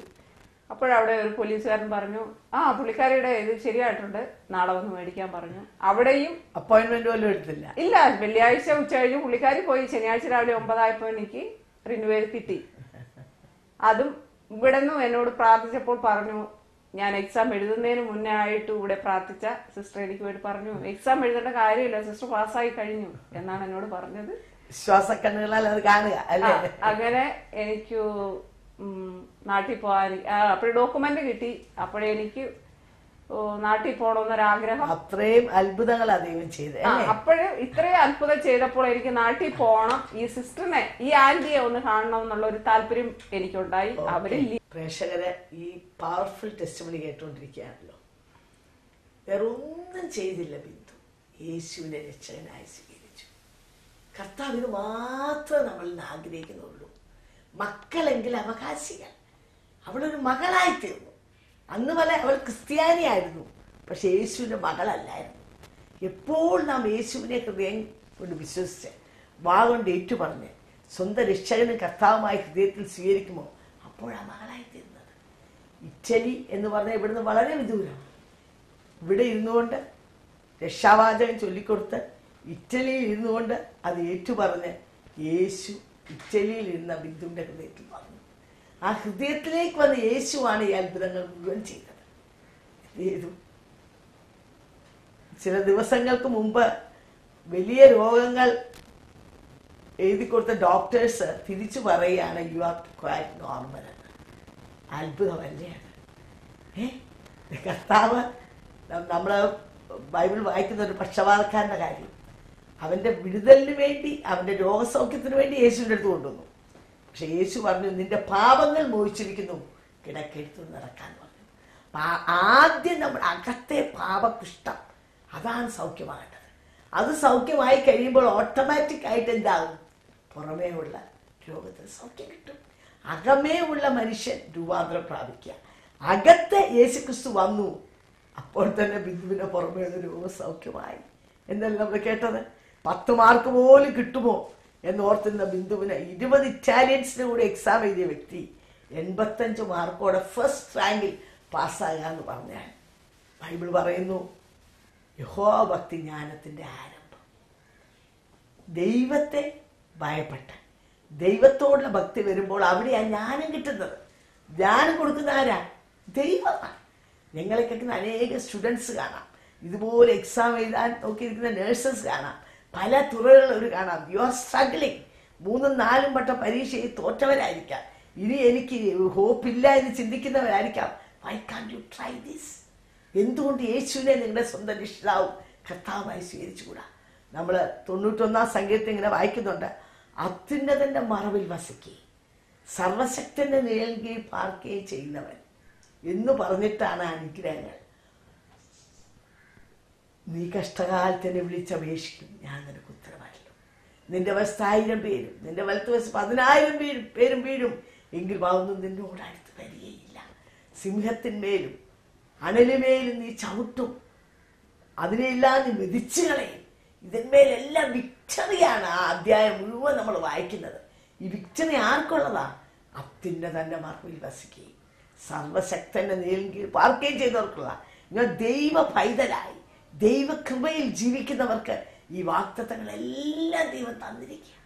ഇതിന് നിങ്ങൾ മല കയറണ്ട, കല്ല് ചുമക്കണ്ട, തിരികെ എത്തിക്കേണ്ട, ഒന്നും ചെയ്യണ്ട. നിങ്ങളായിരിക്കുന്ന സ്ഥാനത്ത് ഒരു വാക്കേറ്റ് പറയുമ്പോൾ, യേശുവേ, ഈ ബിന്ദുവിൻ്റെ ഹൃദയത്തിലേക്ക് വന്ന യേശുവേ, എൻ്റെ ഹൃദയത്തിലേക്ക് വരണമേ, ഞാനും ഒരു പാപിയാണ്, അവിടുന്ന് എനിക്ക് വേണ്ടി യാഗമായി, അവിടുന്ന് എനിക്ക് വേണ്ടി മരിച്ചു, എന്നെ നിന്റെ പൈതലാക്കണമെന്ന് മാത്രം നിങ്ങൾ പ്രാർത്ഥിച്ചാൽ മതി. ബിന്ദു വേറെ വല്ലതും പ്രാർത്ഥിച്ചോ മോളെ? അത്രയല്ലേ ചെയ്തോളൂ. പിന്നെ അത് കഴിഞ്ഞ് നീ അവിടെ പിന്നെ കത്തോലിക്ക പള്ളിയിലൊക്കെ പോകുന്നുണ്ടായിരുന്നു? ഇല്ല, ഞാൻ ഇതെല്ലാം സ്വയം തീരുമാനിച്ചതാണ്. ആരും എന്നോട് പറഞ്ഞതല്ല. എല്ലാത്തിനും ഞാൻ സ്വയം തീരുമാനിച്ചു. അങ്ങനെ ഞാൻ നാട്ടിൽ പോകണം. അന്ന് വരെയും പാരമ്പര്യത്തെ പിടിച്ചു നിൽക്കുകയായിരുന്നു അല്ലേ? പാരമ്പര്യത്തെ പിടിച്ചു നിൽക്കുമായിരുന്നു. അങ്ങനെ എനിക്ക് അവിടെ ഇതുപോലുള്ള കൂട്ടായ്മയ്ക്കോ ഒന്നും പോകാൻ പറ്റത്തില്ല. ഞാൻ എന്നും ആന്റിയുടെ ഈ നമ്പറിൽ കണ്ടോ അന്ന് മുതൽ എനിക്ക് സന്തോഷമാണ്. ഞാൻ വിചാരിക്കുന്ന കാര്യങ്ങൾ, എനിക്ക് നാട്ടിൽ പോകണം, അവിടെ യാതൊരു തടസ്സവും കൂടാതെ നാട്ടിൽ പോകാൻ അവരെനിക്ക് ലീവ് തന്നു. ആദ്യം എന്നോട് പറഞ്ഞത് നിനക്ക് 2 വർഷത്തേക്ക് ലീവ് ഇല്ല എന്ന് പറഞ്ഞ വ്യക്തികൾ ഞാൻ ചോദിച്ചപ്പോൾ അവർ മറുപടി ഒന്നും പറഞ്ഞില്ല. നാട്ടിൽ പോകാൻ ദൈവം എനിക്ക് 10 മാസം കഴിഞ്ഞു. 10 മാസമേ ആയിട്ടുള്ളൂ ഞാൻ വന്നിട്ട്. അപ്പോഴാന്റി ഇങ്ങനെ എനിക്ക് വേണ്ടി പ്രാർത്ഥിക്കുകയും ഇത്രയെല്ലാം വലിയ അത്ഭുതം ചെയ്തു. അപ്പോഴേ ഞാൻ മനസ്സോട് തീരുമാനിച്ചു എനിക്ക് നാട്ടിൽ പോകണം, ആന്റിയെ കാണണം. അങ്ങനെ ഞാൻ സന്തോഷം എനിക്ക് അങ്ങനെ എനിക്കും ആന്റിയെ കാണണം. അപ്പോഴും ഞാനിങ്ങനെ ഫോൺ വിളിച്ചപ്പോ ആന്റി ലണ്ടനിലാണെന്ന് അറിഞ്ഞു. അങ്ങനെ ആന്റി വരുന്നുണ്ടെന്ന് അറിഞ്ഞു. അപ്പോൾ ആ ഡേറ്റ് അനുസരിച്ച് ഞാനും ടിക്കറ്റ് ഫിക്സ് ചെയ്തു, നാട്ടിൽ വന്നു. ഇത്രത്തോളം ദൈവം എന്നെ നടത്തി. നമുക്ക് കാണാനൊത്തു. പിന്നെ ആന്റി നേരത്തെ പാടിയതുപോലെയുള്ള പാട്ട് ഞാൻ ഇന്റർനെറ്റിലൂടെ ദിവസം 5-6 പ്രാവശ്യം കേൾക്കാറുണ്ട്. യേശു വാക്ക് മാറാത്തവൻ ഞാൻ എപ്പോഴും കേൾക്കുന്ന ഒരു പാട്ടാണ്. എനിക്ക് വളരെയധികം സന്തോഷമുണ്ട്. ഇത്രത്തോളം കഴിഞ്ഞ ആഴ്ച എന്താ നടന്നത്? കഴിഞ്ഞ ആഴ്ച ഞാനിവിടെ വന്നു. ആദ്യ കഴിഞ്ഞ ഞായറാഴ്ചയായിരുന്നു ഞാൻ ആദ്യമായി കാണുന്നത്. ഇങ്ങനെ ഞാൻ ഇവിടെ വന്നു, ആരാധന കഴിഞ്ഞു, ആരാധനയെ വെച്ചു ഞാൻ സാക്ഷി പറഞ്ഞു. അത് കഴിഞ്ഞ് ഞാൻ സ്നാനപ്പെടാൻ തീരുമാനിച്ചാണ് ഞാൻ ഇറ്റലിയിൽ നിന്ന് പ്ലെയിൻ കയറുന്നതിന് മുമ്പേ ഞാൻ സ്നാനപ്പെടാൻ തീരുമാനിച്ചാണ് ഞാൻ നാട്ടിലേക്ക്. ഞങ്ങൾ ആരും പറഞ്ഞില്ല, എന്നോട് ഒരു വ്യക്തി പോലും പറഞ്ഞില്ല. ഞാൻ നിൽക്കുന്ന സ്ഥലത്ത് മലയാളം പോലും അവർക്ക് അറിയത്തില്ല. സ്നാനപ്പെടുക എന്ന് വെച്ചാൽ അവർക്ക് അറിയത്തില്ല. ഒന്നും അറിയാത്തൊരു വ്യക്തി. ഞാൻ സ്വയം തീരുമാനിച്ചു. ബൈബിൾ വായിച്ചപ്പോൾ അതിൽ മനസ്സിലായി. ഞാൻ ബൈബിള് ഇതിനു ശേഷം ഞാൻ സ്ഥിരം വായിക്കുമായിരുന്നു. ഞാൻ വെറുതെ 5 മിനിറ്റ് കിട്ടിയാലും ഞാൻ ബൈബിൾ വായിക്കും. ഞാൻ സ്വയം അവിടെ നിന്ന് പ്രാർത്ഥിക്കും. ഞാൻ എന്ന് കർത്താവിനെ രക്ഷിതാവായി സ്വീകരിച്ചുവോ അതിനുശേഷം ഞാൻ പ്രാർത്ഥിക്കുന്നതിനെല്ലാം എനിക്ക് മറുപടി. ഞാൻ പോകുന്ന സ്ഥലത്തെല്ലാം എനിക്ക് വിജയം. എന്റെ ഡോക്യുമെന്റ് ശരിയായി, എക്സാം പാസ്സായി, നാട്ടിൽ പോകാൻ അവർ എനിക്ക് ലീവ് തന്നു. ആദ്യം എനിക്ക് 2 ആഴ്ച അവധിയാണ് പറഞ്ഞത്, എങ്കിൽ എനിക്ക് 48 ദിവസത്തെ അവധിയാണ്. അത്ഭുതമാണ്. ഏറ്റവും കൂടുതൽ സന്തോഷം ആന്റിയെ കാണാനും ഇങ്ങനെ ഒരു പ്രോഗ്രാമിൽ പങ്കെടുക്കാനും ഒക്കെ ദൈവം അനുവദിച്ചു. സംഭവിച്ചാ മോളെ ഈ പ്രോഗ്രാം ഇന്നിവിടെ ഷൂട്ടിംഗ് നടക്കാനും ബിന്ദു കഴിഞ്ഞ ആഴ്ച ഇവിടെ വരാനും. അപ്പൊ ഈ പ്രോഗ്രാം 6 വർഷം കഴിഞ്ഞ്, നമ്മളിപ്പോ 6.5 വർഷത്തോളമായി. ഓരോ പ്രാവശ്യവും ഷൂട്ട് ചെയ്യുമ്പോൾ ഞാൻ പ്രാർത്ഥിക്കും, കർത്താവെ തക്കാളെ വിടണം. എനിക്ക് പോലും അറിയത്തില്ല ദൈവം ആ സമയമാകുമ്പോൾ ദൈവർക്ക് ഇതപ്രകാരമുള്ള ആളുകൾ ഇവിടെ കൊണ്ടുവരും. മോളിന്ന് ഈ സീറ്റിൽ ഇരിക്കുന്നത് ദൈവം തന്നെ ഇവിടെ കൊണ്ടിരിക്കുക. എനിക്ക് വേണ്ടി അനേകം പാസ്റ്റേഴ്സ് സിസ്റ്റേഴ്സ് ഒക്കെ പ്രാർത്ഥിച്ചെങ്കിലും ഞാൻ എല്ലാം എനിക്ക് എതിരായിരുന്നു ആന്റി. എനിക്ക് അതൊന്നും ഇഷ്ടമുള്ള കാര്യത്തിലല്ലായിരുന്നു. എനിക്കിങ്ങനെ അസുഖം വന്നത് ദൈവത്തോട് കൂടുതൽ അടുക്കാനായിട്ടാണ്. പ്രതികൂലം തന്നത് അനുകൂലത്തിനായിട്ട് അത്രേ എന്ന് ഞാൻ കണ്ടു. അന്ന് ഞാൻ ആ ഫോൺ നമ്പറിൽ വിളിച്ചു. പുള്ളി ഇങ്ങനെ പറഞ്ഞതിന് ശേഷം ഒക്കെ എന്റെ അസുഖം ഒക്കെ പെട്ടെന്ന് മാറി. യേശു അത് ചെയ്തു അല്ലേ? ഒരു മനുഷ്യർക്ക് ചെയ്യാൻ പറ്റത്തില്ല. ഞങ്ങളൊക്കെ ഇത്രയും ദൂരെയാ, പക്ഷെ പ്രാർത്ഥിക്കാനല്ലാതെ നമുക്കൊന്നും കഴിയത്തില്ല. എന്നാൽ നിന്നും ബിന്ദുവിന്റെ ഏറ്റവും സമീപസ്ഥനായിട്ട്, കഷ്ടങ്ങളെ ഏറ്റവും അടുത്ത തുണയായിട്ട് ഒരുവനുണ്ട്. ആ യേശുവാ മോളുടെ ജീവിതത്തിൽ രൂപാന്തരം തന്നത്, രോഗസൗഖ്യമാക്കിയത്, 85 മാർക്ക് എടുത്ത് ഫസ്റ്റ് റാങ്ക് എടുത്തത്, 10 മാസം കഴിഞ്ഞപ്പോ 1.5 മാസം അവധി തന്നു വിട്ടത്. എനിക്ക് ഡോക്യുമെന്റ് ശരിയായത് ഏറ്റവും വലിയൊരു അത്ഭുതമാണ്. കാരണം അപ്പോയിന്റ്മെന്റ് എടുക്കാതെ അവർ ഇഷ്യൂ ചെയ്യത്തില്ല. അത് കിട്ടി, നാട്ടിൽ പോവാൻ അനുവദിച്ചു. ഇത്രയെല്ലാം ദൈവം എന്നെ നടത്തി. അതും ആന്റിയെ കാണുന്നത് പോലും നേരിട്ട് കാണുന്നത് കഴിഞ്ഞ ആഴ്ചയായിരുന്നു. അങ്ങനെ കഴിഞ്ഞ ആഴ്ച ഞാൻ ഇവിടെ വന്നു. എനിക്ക് വളരെ സന്തോഷമായിരുന്നു. ഞാൻ ആദ്യമായിട്ടാണ് ഒരു ഓർത്തഡോക്സുകാരി ഒരു സഭയിൽ ഇങ്ങനെ ആദ്യമായിട്ടാണ് ഒരു സാക്ഷി പറയുന്നത്. ഒക്കെ പറഞ്ഞു വളരെ സന്തോഷമായിരുന്നു. അത് കഴിഞ്ഞ് സ്നാനപ്പെട്ടു യേശുവിനോട് ചേർന്നു അല്ലേ? ഓക്കെ ആയി, വീട്ടിൽ പോയി. സ്നാനം എന്തിനാ മോളെ? വേറെ ഒന്നിനുമല്ല, യേശുവിനോട് ചേരുവാൻ, യേശുവിനെ ധരിക്കുവാൻ. യേശുവിനോടുകൂടെ ക്രൂശിക്കപ്പെട്ട വ്യക്തിയെ കുഴിച്ചിരുന്ന ശിശുര സ്നാനം അല്ലേ? റോമാലേഖന 6 നമ്മൾ വായിക്കുന്നുണ്ട്, പാപസംബന്ധമായി മരിച്ചവരായി നാം ഇനി അതിൽ ജീവിക്കുന്നത്. എങ്ങനെ അല്ല, യേശുവിനോട് ചേരുവാൻ സ്നാനമേറ്റവരായ നാം അവന്റെ മരണത്തിൽ പങ്കാളികളാകുവാൻ അവനോടുകൂടെ സ്നാനത്താൽ കുഴിച്ചിടപ്പെടുന്നു. അപ്പൊ പാപസംബന്ധമായി മരിക്കുന്ന മാനസാന്തരം. അപ്പൊ മാനസാന്തരപ്പെട്ട ഏത് വ്യക്തിക്കും ആവശ്യം എന്താ? കുഴിച്ചിടണ്ടേ? മരിച്ചാൽ കുഴിച്ചിടണ്ടേ? ആ ശുശ്രൂഷ സ്നാനം. അപ്പൊ മരിച്ചു, ഇറ്റലി വെച്ച് ഇവിടെ വന്നു, കുഴിച്ചിട്ടു. ഈ സന്തോഷവതിയായിട്ട് പുതിയ ബിന്ദു ഇവിടെ നിന്ന് പ്ലെയിൻ കയറാൻ പോവാ ഇറ്റലിക്ക് അല്ലേ? 4-ാം തീയതി 3-ാം തീയതി രാത്രി പോകും ഫ്ലൈറ്റ്. അപ്പൊ ഇനിയിപ്പോ ഒരു കർത്താവിന്റെ സാക്ഷിയായിട്ട്, ആ ദേശത്തെ ഒരു സൗരഭ്യവാസനയായിട്ട്, കർത്താവിന്റെ ഒരു വെളിച്ചമായിട്ടാണ് ഇറ്റലിയിൽ കർത്താവ് ബിന്ദുവിനെ ഉപയോഗിക്കാൻ പോകുന്നതിന് യാതൊരു സംശയമില്ല. ഇന്ന നാട്ടിൽ എനിക്ക് പ്രേക്ഷകരോട് പറയാനുള്ളത്, താൻ പറഞ്ഞു ഒരു പാരമ്പര്യ ക്രിസ്തീയ കുടുംബം ജനിച്ച വ്യക്തിയാണ്. നാം എല്ലാം ഒത്തിരി പേര് എന്നെ കേൾക്കുന്നുണ്ട്. നാം എല്ലാം, ഞാനും ഇതുപോലൊരു ക്രിസ്തീയ കുടുംബം ജനിച്ച വ്യക്തിയാണ്. എൻ്റെ 19 വയസ്സ് വരെ യേശു എൻ്റെ ബുദ്ധിയിലേ ഉള്ളായിരുന്നു. എൻ്റെ 19ാമത്തെ വയസ്സിൽ യേശുവിൻ്റെ ഹൃദയത്തിലേക്ക് വന്നു. അവനെന്നെ രൂപാന്തരപ്പെടുത്തി. ബൈബിൾ നമ്മളിങ്ങനെ വായിക്കുന്നുണ്ട്. യെശയ്യാവിന്റെ പുസ്തകം 1-ാം അധ്യായത്തിൽ നിങ്ങൾ വായിച്ചു നോക്കണം. 12 വാക്യങ്ങളോട്ട്, എൻ്റെ പ്രാകാരങ്ങളെ ചവിട്ടുവാൻ ഇത് നിങ്ങളോട് ചോദിച്ചതാ. ഇനി നിങ്ങൾ വ്യക്തമായ കാഴ്ച കൊണ്ടുവരരുത്. ധൂപം എനിക്ക് വെറുപ്പാകുന്നു. നിങ്ങളുടെ അമാവാസ്യകളും ശബത്തും ഉത്സവയോഗങ്ങളെ ഞാൻ വെറുക്കുന്നു. അവ എനിക്ക് അസഹ്യം. ഞാൻ അവ സഹിച്ച് മുഷിഞ്ഞിരിക്കുന്നു. നിങ്ങൾ കൈമലർത്തും പോകും, ഞാൻ എൻ്റെ മുഖം മറച്ചു കളയും. നിങ്ങൾ എത്ര തന്നെ പ്രാർത്ഥന കഴിച്ചാലും ഞാൻ കേൾക്കയില്ല. അതെന്ത് ദൈവമോ? പ്രാർത്ഥന കേൾക്കാത്ത ദൈവം? അതിന് ഉത്തരവുണ്ട്. നിങ്ങളുടെ കൈ രക്തം കൊണ്ട് നിറഞ്ഞിരിക്കുന്നു. നിങ്ങളെ തന്നെ കൈ വെടിപ്പാക്കും. അപ്പം ഞാനൊരു ചോദ്യം സ്നേഹത്തോടെ ചോദിച്ചോട്ടെ. ഈ മേൽപ്പറഞ്ഞ കാര്യങ്ങൾ എല്ലാ ആഴ്ചയും പള്ളി പോകുന്നു, രൂപക്കിട്ട് വീശുന്നു, പെരുന്നാൾ നടത്തുന്നു, നേർച്ച കാഴ്ച അർപ്പിക്കുന്നു, കർത്താവെ കർത്താവെ എന്ന് വിളിക്കുന്നു. ഇത് നമ്മുടെയൊക്കെ കാര്യം തന്നെയാണ്. ഇതെല്ലാം ചെയ്തിട്ടും ഈ പാപക്കറ കഴിക്കളയപ്പെടുന്നില്ല. കൈമലർത്തുമ്പോൾ കർത്താവ് നോക്കുമ്പോൾ പാപക്കറയാ, ആ മുഖം മറയ്ക്കുക. കർത്താവ് പറയാ, നിങ്ങളെ തന്നെ കൈവെടുക്കാക്കും. സ്നേഹിക്കുന്ന എൻ്റെ പ്രിയപ്പെട്ടവരോട് എനിക്ക് പറയാനുള്ളത്, നമ്മൾ ഈ ഷുഡ് നോട്ട് ബി മിസ്ലെഡ്. ഇതെല്ലാം ചെയ്തതുകൊണ്ട് ഈ പാപക്കറ കൈ ശുദ്ധീകരിക്കപ്പെടും എന്ന് ചിന്തിക്കരുത്. നമ്മുടെ ഒരു കർമാചാരങ്ങൾക്കും നമ്മുടെ ഈ പാപക്കറ കൈക്കളയാൻ പറ്റത്തില്ല. ഇവിടെ താഴെ നമ്മളിങ്ങനെ വായിക്കുന്നുണ്ട്, വരുവിൻ നമുക്ക് തമ്മിൽ വാദിക്കാം ഇന്ന് യഹോവ അരുളി ചെയ്യുന്നു, നിങ്ങളുടെ പാപങ്ങൾ രക്താംബരം പോലെ എത്ര കടുംചുവപ്പായിരുന്നാലും ഞാൻ അതിനെ ഹിമം പോലെ വെളുപ്പിക്കാം. നമ്മുടെ ശരീരത്തിന് ചെറിയ സോപ്പോ ഇഞ്ചോ ഒക്കെ ആയിട്ട് കഴിക്കളയാം അല്ലേ? എന്നാൽ ഞാൻ മറിയാമ എന്ന് പറഞ്ഞ വ്യക്തി, ബിന്ദു എന്ന് പറഞ്ഞ വ്യക്തി ഈ കാണുന്ന പുറമേയുള്ള ശരീരമല്ല, ഇതിനകത്ത് വസിക്കുന്ന മറിയാമ എന്ന് പറഞ്ഞ ആത്മാവ്. അതുകൊണ്ടാണ് ബൈബിൾ പറയുന്നത്, മനുഷ്യാനിൻ്റെ ആയുഷ്കാലം 70 സംവത്സരം, ഏറെയായാൽ 80 സംവത്സരം. അതിൻ്റെ പ്രതാപം കണ്ണുനീരും ദുഃഖവും അത് വേഗം തിരികെ നാം പറന്നു പോവുകയും ചെയ്യും. മറിയാമയും ബിന്ദു പറന്നു പോകും. പാപക്രലാനുപരമായ അവസ്ഥയിൽ അവിടെ പോയാൽ ദൈവം സ്നേഹമായതുകൊണ്ട് ആരെയും നരകത്തിലൊന്നും ഇടത്തില്ല. എന്നാൽ നമ്മൾ ആ വിശുദ്ധരൊമ്പാ നിൽക്കാൻ വയ്യാതെ തലയും കുത്തിപ്പോയി ഇരുട്ടതായി തേടി നമ്മൾ പോയി. നമ്മൾ ചെയ്യേണ്ട ഒരേ ഒരു കാര്യം, അവിടെ പോകുമ്പോൾ ഏത് സഭക്കാരിയാണ് ഏത് മതക്കാരിയാണെന്നൊന്നും നോക്കുന്നില്ല, ഈ പാപക്കറ കഴി ശുദ്ധീകരിക്കപ്പെട്ടിട്ടുണ്ടോ. അതെങ്ങനെ ചെയ്യും? ഒരു ഒറ്റമൂലിയേ ഉള്ളൂ, തന്നാൽ യേശുവിൻ്റെ രക്തം.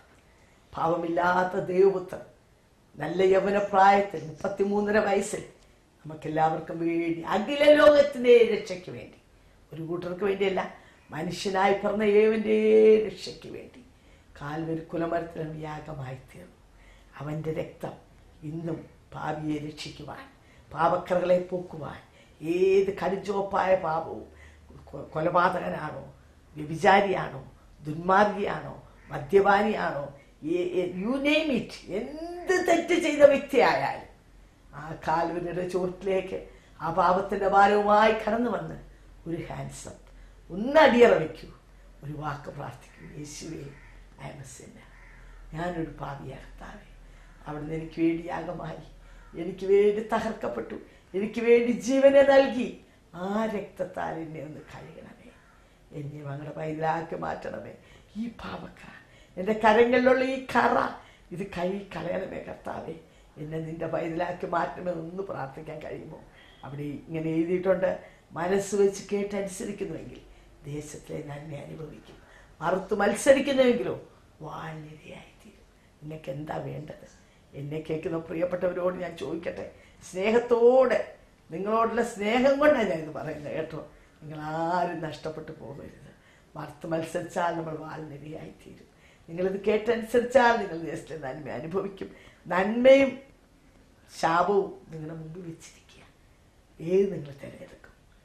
You can do it, paying nothing. നിങ്ങളൊന്നും ചെയ്യണ്ട, it's all A finish job. അവരെല്ലാം ചെയ്ത് കഴിഞ്ഞു. യേശു മരിക്കാൻ നേരത്തെ എന്താ പറഞ്ഞത്? It is finished. സകലവും നിവൃത്തിയായി. ഇന്ന് ദുഃഖവെള്ളിയാഴ്ച ദിവസമാണ്. ലോകം മുഴുവനും ദുഃഖവെള്ളിയാഴ്ച സെലിബ്രേറ്റ് ചെയ്തുകൊണ്ടിരിക്കുക. ഇന്നേ ദിവസം 2013 വർഷങ്ങൾക്ക് മുമ്പ് യേശു കാൽവരി കുലമരത്തിന്മേൽ പിടഞ്ഞ് മരിച്ചുകൊണ്ട് മരിക്കാൻ നേരത്തെ ഇങ്ങനെ പറഞ്ഞു, മനുഷ്യനായി പറഞ്ഞവൻ്റെയും പാപത്തിൻ്റെ പരിഹാരം, ആ കട മുഴുവൻ ഞാനിതാ കൊടുത്ത് തീർത്തു.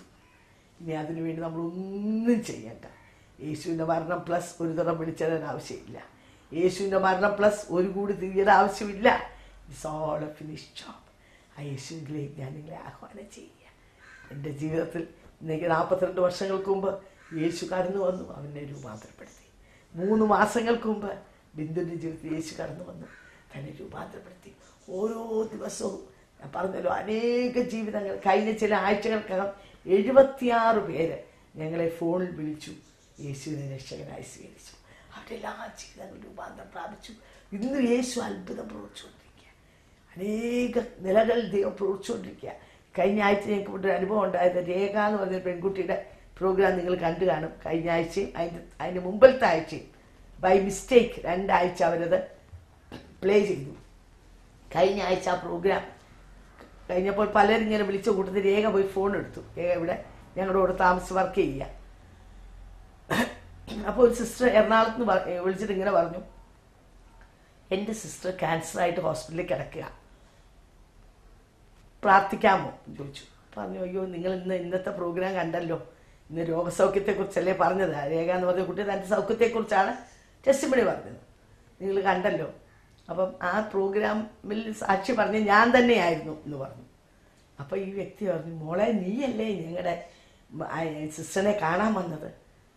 അവൾ പറഞ്ഞു, ഞാനിവിടെ ചിങ്ങവനത്താണ്, ഞാൻ എറണാകുളത്ത് ഈ കോമ്പൗണ്ടിൽ ഞാൻ പുറത്തു പോലും പോയിട്ടില്ല. ഇല്ല നീ തന്നെയാണ് വന്നേ, നീ തന്നെ വന്നു, നീ ഈ എപ്പിസോഡിൽ പറഞ്ഞ അതേ കാര്യങ്ങൾ നീ പറഞ്ഞു.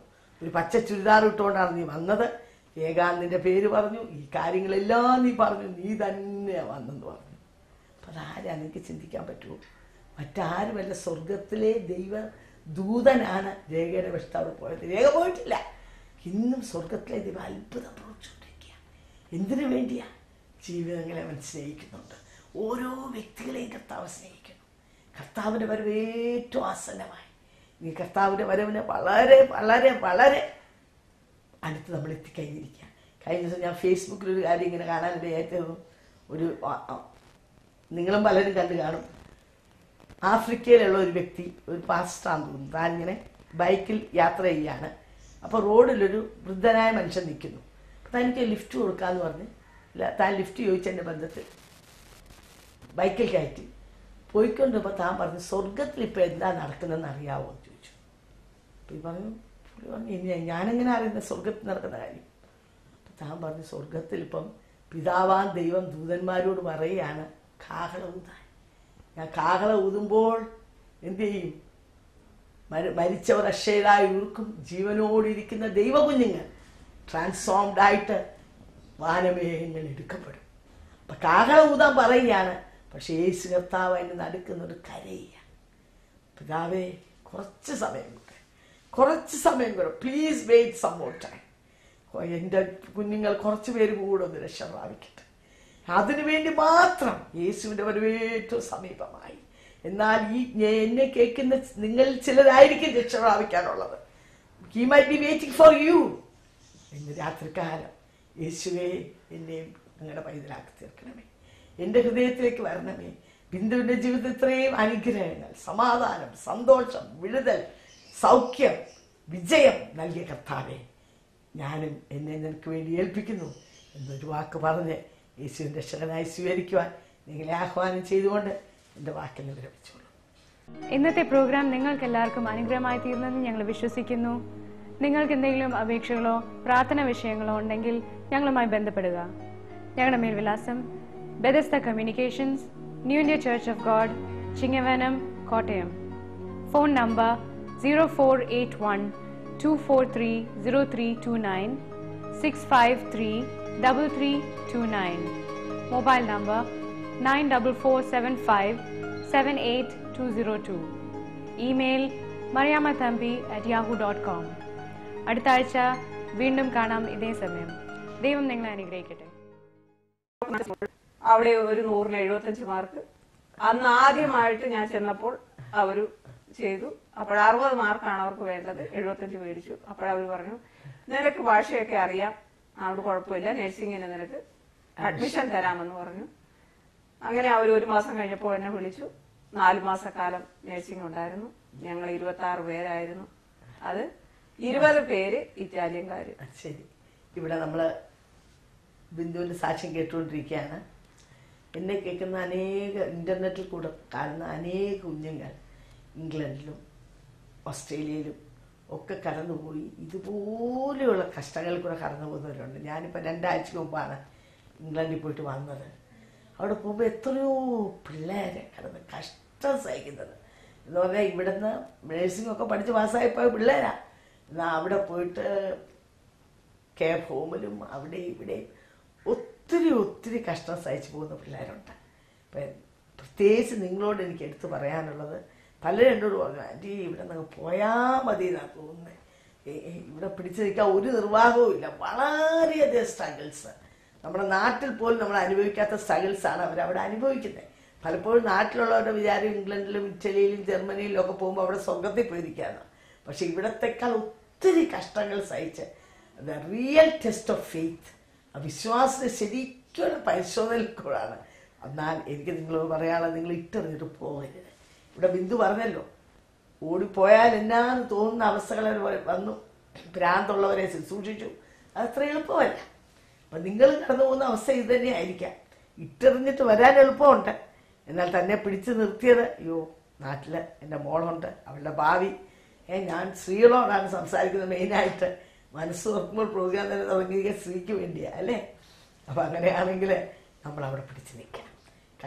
കഷ്ടസഹിഷ്ണുതയും സഹിഷ്ണുസിദ്ധതയും സിദ്ധത പ്രത്യാശയും ഉളവാക്കുന്നു. കഷ്ടം സഹിക്കാതെ നമുക്കൊന്നും നേടിയെടുക്കാൻ കഴിയത്തില്ല. അവിടെ ദൈവകൃപയിൽ ആശ്രയിച്ച് എവിടെയായിരുന്നാലും ഞാൻ തന്നെയല്ല, യേശു എന്നോട് കൂടെയുണ്ട്, എന്നെ ശക്തനാക്തൻ മുഖാന്തരം എനിക്കെല്ലാം ചെയ്യാൻ കഴിയും എന്ന് പറഞ്ഞ് നിങ്ങളെ യേശുവിനെ നിങ്ങളുടെ ഒരു ബെസ്റ്റ് ഫ്രണ്ടായിട്ട്, ഉറ്റ സഖിയായിട്ട് നിങ്ങൾക്ക് ആക്കി തീർക്കാൻ കഴിയുമോ? അവിടെയാണ് നിങ്ങൾക്ക് വിജയം ലഭിക്കുന്നത്. കർത്താവ് പറഞ്ഞ്, നിന്റെ ഭാരം എൻ്റെ മേൽ ഇട്ടുകൊള്ളുക, ഞാൻ നിന്നെ ആശ്വസിപ്പിക്കാം. കഷ്ടകാലത്ത് നീ എന്നെ വിളിച്ചപേക്ഷിക്കുകയും ഞാൻ നിനക്ക് ഉത്തരം അരുളുകയും ചെയ്യും. ഇങ്ങനെ വേദനിക്കുന്ന ജീവിതങ്ങൾ, എന്നാൽ ഇതിൻ്റെ എല്ലാ മധ്യത്തിൽ തൻ്റെ കുഞ്ഞുങ്ങൾക്ക് വേണ്ടി ഇറങ്ങി പ്രവർത്തിക്കുന്ന ദൈവമുണ്ട്. ഞാനിപ്പോൾ ഇംഗ്ലണ്ടിൽ കടന്നു പോയപ്പോൾ അവിടെ ഒരു ഫെനിൽ സ്നേഹ എന്ന് പറഞ്ഞൊരു കപ്പിളുണ്ട്. അവർ വളരെയധികം വീസയുടെ പ്രശ്നത്തിൽ സ്ട്രഗിൾ കൂടെ കടന്നു പോകുമായിരുന്നു. അവരോടൊപ്പം ഉണ്ടായിരുന്ന പലർക്കും തിരിച്ച് നാട്ടിലേക്ക് വരേണ്ടി വന്നു. ഞാൻ അതിൻ്റെ പ്രൊസീജിയേഴ്സ് അവിടെ ചെയ്തില്ല എങ്കിൽ അവിടെ പിടിച്ചു നിൽക്കാൻ കഴിയത്തില്ല. എന്നാൽ 2 ദിവസം മുമ്പ് സ്നേഹ എന്നെ വിളിച്ചിട്ട് പറഞ്ഞു, ആൻറ്റി ദൈവം ഒരു അത്ഭുതം പ്രവർത്തിച്ചു. അവർക്ക് നമ്മുടെ ബുദ്ധിക്കപ്പുറമായ ദൈവം അവിടെ പ്രവർത്തിച്ചു. ഒരു ഹോസ്പിറ്റലിൽ അവൾ ഇൻ്റർവ്യൂവിന് വേണ്ടി കടന്നുപോയി. 6 പേര് കടന്നുപോയില്ല, 5 പേരെയും മാറ്റിയിട്ട് ഇവളെ അവർ സെലക്ട് ചെയ്തു. അപ്പോൾ ഇവള് പറഞ്ഞു, എനിക്ക് വീസ ഇല്ല, നിങ്ങൾ എന്നെ എടുത്താൽ വീസ ഇല്ലാതെ വർക്ക് ചെയ്യാൻ ഒക്കത്തില്ലല്ലോ. പക്ഷെ അവളുടെ കാര്യങ്ങളെല്ലാം അവരവിടെ സൂക്ഷിച്ചു. അവർ തന്നെ എംബസിയെ കോണ്ടാക്ട് ചെയ്തു. ചുരുക്കി പറഞ്ഞാൽ, അപ്പം ഈ ഇൻ്റർവ്യൂ കഴിഞ്ഞ് സ്നേഹ വെളിയിൽ ഇറങ്ങി വന്നപ്പോൾ അവൾ പറഞ്ഞു, കർത്താവ് ഒരു പാട്ടിൽ കൂടെ എന്നോട് സംസാരിച്ചു എന്ന് പറഞ്ഞാൽ, ആ പാട്ടിൻ്റെ അർത്ഥം ഇതാണ്, മൺമാറും വിൺമാറും സുഹൃത്തുക്കളെല്ലാം വിട്ടുമാറും, എൻ്റെ യേശു വാക്കുമാറാത്തോ, എൻ്റെ യേശു വാക്കുമാറാത്തോ. ഈ പാട്ടിൻ്റെ അടി ഇങ്ങനെ അവൾ കേൾക്കുക. അപ്പോൾ അവൾക്ക് മനസ്സിലായി, എൻ്റെ കർത്താവ് എന്നോട് വാക്ക് പറഞ്ഞെങ്കിൽ നിശ്ചയമായി അവനെ നിർവർത്തിക്കും. അപ്പോൾ അവരവിടെ കടന്നുപോയി. ഇതുപോലൊരു ഓർത്തഡോക്സ് കുടുംബത്തിലുള്ള വ്യക്തിയായിരുന്നു. എന്നാൽ അവിടെ വെച്ച് 2 വർഷങ്ങൾക്ക് മുമ്പ് ഇതുപോലെ ഫോണിൽ കൂടെ വിളിക്കുകയും അവർ യേശുവിലേക്ക് നയിക്കുകയും ചെയ്തു. യേശുവിൻ്റെ കുഞ്ഞുങ്ങളായി തീർന്നു. യേശുവിൻ്റെ മക്കളായി തീരുമ്പോൾ പിന്നെ യേശു പ്രവർത്തിക്കുന്നത്. അപ്പോൾ അവരുടെ വീട്ടിലാണ് ഇന്ന് അവിടെ ഒരു കൂട്ടായ്മ. 10-25 പേര് അവിടെ കൂടി വരുന്നുണ്ട്. അനേക ചെറുപ്പക്കാരെ അവർ യേശുവിലേക്ക് നയിക്കുന്നു. യേശുവിൻ്റെ സ്നേഹം അവരുടെ ജീവിതത്തെ ആകമാനം രൂപാന്തരപ്പെടുത്തി. കർത്താവ് പറഞ്ഞ, നീ എൻ്റെ കാര്യം നോക്കിയാൽ ഞാൻ നിൻ്റെ കാര്യം നോക്കാം. അപ്പം ഞാൻ നിങ്ങളോട് സംസാരിക്കുന്നത് ഇതുപോലെ വ്യക്തികളോടാണ് ഞാൻ സംസാരിക്കുന്നത്. പിന്നെ ഇൻ്റർനെറ്റിൽ കൂടെ കാണുന്ന അനേക കുട്ടികൾ സിസ്റ്റേഴ്സുണ്ട്, അവരോട് സംസാരിക്കുന്നത്. നിങ്ങൾ വിചാരിക്കുന്നു ഇറ്റ്സ് ഇമ്പോസിബിൾ, എങ്ങനെ കിട്ടും, എങ്ങനെ എൻ്റെ വിസ ശരിയാകും, എങ്ങനെ എനിക്കിവിടെ നിൽക്കാൻ പറ്റും? സ്നേഹിക്കും പെണ്ണിൽ നിൽക്കാൻ പറ്റുമെങ്കിൽ നിങ്ങൾക്ക് നിൽക്കാൻ പറ്റും. 3 വർഷത്തേക്കുള്ള വിസ അവർക്ക് അടിച്ചു കൊടുത്തിരിക്കുക. എന്നെ വിളിച്ചു പറഞ്ഞു, കർത്താവ് പാട്ടിൽ കൂടെ സംസാരിച്ച കാര്യം പറഞ്ഞു. അപ്പോഴേ എനിക്കറിയാൻ ദൈവം പ്രവർത്തിക്കും. 2 ദിവസം കഴിഞ്ഞ് പറഞ്ഞു, ആൻറ്റി ദൈവാത്ഭുതം പ്രവർത്തിച്ചു. അപ്പോൾ നമ്മൾ പിടിച്ച് നിൽക്കണം. ആരെയാണ് പിടിച്ച് നിൽക്കേണ്ടത്? നിങ്ങളെ സ്നേഹിക്കുന്ന കർത്താവ്, നിങ്ങളെ കരുതുന്നൊരു കർത്താവുണ്ട്, നിങ്ങളെ സ്നേഹിക്കുന്നൊരു കർത്താവുണ്ട്. നിങ്ങൾ അവിടെ ഈ ഇംഗ്ലണ്ടിലും ഓസ്ട്രേലിയയിലും അയർലൻഡിലും ഒന്നും നിങ്ങൾ ഏകരല്ല കേട്ടോ. നിങ്ങളെ സ്നേഹിക്കുന്ന ഒരുവൻ നിങ്ങളുടെ സമീപേ ഉണ്ട്. പൈതലേ, ഞാൻ നിനക്ക് വേണ്ടി കരുതുന്നു, ഞാൻ നിന്നോട് കൂടെയുണ്ട്, നീ ഭയപ്പെടേണ്ട, നീ ഭ്രമിച്ച് നോക്കേണ്ട, ഞാൻ നിൻ്റെ വലം കൈക്ക് പിടിച്ചിരിക്കുന്നു, ഞാൻ നിൻ്റെ ദൈവമാണ് എന്ന് പറയുന്നൊരു കർത്താവ്. പക്ഷെ ആ കർത്താവിനെ അങ്ങ് മാറി ഒരു കർത്താവായിട്ടല്ല, നിൻ്റെ സ്വന്തം രക്ഷിതാവും കർത്താവുമായി നിനക്ക് സ്വീകരിക്കാൻ കഴിയുമോ? യേശുവേ, ഞാൻ എന്താ ചെയ്യേണ്ടത്? ഈ ബിന്ദുവിനെ പോലെ, ആ സ്നേഹയെ പോലെ, യേശുവേ എൻ്റെ രക്ഷകനായി ഞാൻ എന്നെ അംഗീകരിക്കുന്നു, നീ എൻ്റെ ഹൃദയത്തിലേക്ക് കടന്നു വരണമേ എന്ന് എന്നൊരു വാക്ക് നിങ്ങൾക്ക് പ്രാർത്ഥിക്കാമോ? മറ്റൊന്നും കർത്താവ് ആഗ്രഹിക്കുന്നില്ല. അവനിലേക്ക് മുഖ്യ പ്രകാശിതരായി അവനെ വിളിച്ചപേക്ഷിക്കുന്ന ഏവരും രക്ഷ പ്രാപിക്കും. ഈ സായാഹ്ന സമയം യേശുവേ എൻ്റെ ഹൃദയത്തിലേക്ക് കടന്നു വരണമേ. എന്നെയും അങ്ങടെ പൈതലാക്കി തീർക്കണമേ. എൻ്റെ വിഷയങ്ങൾ, എൻ്റെ ഭാരങ്ങൾ, എൻ്റെ പ്രശ്നങ്ങൾ എല്ലാം ഞാൻ അങ്ങേ ഭരമേൽപ്പിക്കുന്നു കർത്താവേ എന്ന് പറഞ്ഞൊന്ന് ഭരമേൽപ്പിച്ച് യേശുവിനെ നിങ്ങളുടെ ഹൃദയത്തിലേക്കൊന്ന് സ്വീകരിക്കാൻ കഴിയുമോ? നിശ്ചയമായും നിങ്ങൾ ഇന്ന് അനുഭവിക്കുന്ന എല്ലാ വിഷയങ്ങളുടെയും നിങ്ങൾക്ക് വിടുതൽ തന്ന് നിങ്ങളെ ജയോത്സവമായി നടത്തുവാൻ ഈ കർത്താവ് മതിയായനാണെന്ന് പറഞ്ഞുകൊണ്ടും ഈ കർത്താവിലേക്ക് നിങ്ങളെ ആഹ്വാനം ചെയ്തുകൊണ്ടും എൻ്റെ വാക്കിൽ നിന്ന് വിരമിച്ചുകൊള്ളു. ഇന്നത്തെ പ്രോഗ്രാം നിങ്ങൾക്ക് എല്ലാവർക്കും അനുഗ്രഹമായി തീർന്നെന്ന് ഞങ്ങൾ വിശ്വസിക്കുന്നു. നിങ്ങൾക്ക് എന്തെങ്കിലും അപേക്ഷകളോ പ്രാർത്ഥന വിഷയങ്ങളോ ഉണ്ടെങ്കിൽ ഞങ്ങളുമായി ബന്ധപ്പെടുക. ഞങ്ങളുടെ മേൽവിലാസം Bethesda communications, new India church of God, Chingavanam, Kottayam. Phone number 0481-243-0329, 653-3329. Mobile number 9447578202. Email mariamathampi@yahoo.com. അടുത്ത ആഴ്ച വീണ്ടും കാണാം ഇതേ സമയം. ദൈവം നിങ്ങളെ അനുഗ്രഹിക്കട്ടെ.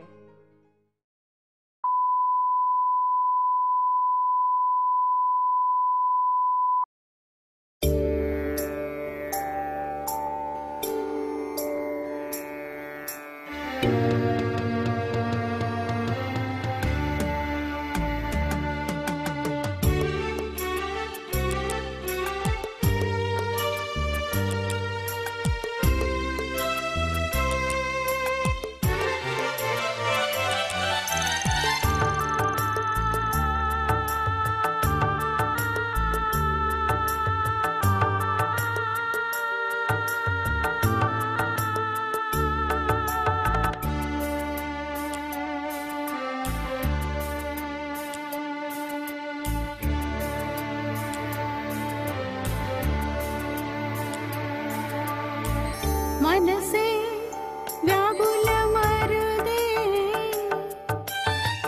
കരുതാൻ നിനക്കവൻ മനമടുത്തുണ്ട്. മനസ്സേ വ്യാകുലമരുതേ, കരുതാൻ നിനക്കവൻ മനമടുത്തുണ്ട്. കണ്ണുകൾ കാൺമതില്ല, കാതുകൾ കേൾപ്പതില്ല. കണ്ണുകൾ കാൺമതില്ല, കാതുകൾ കേൾപ്പതില്ല. ഒരു ഹൃദയത്തിലും അത് തോന്നിയിട്ടില്ല.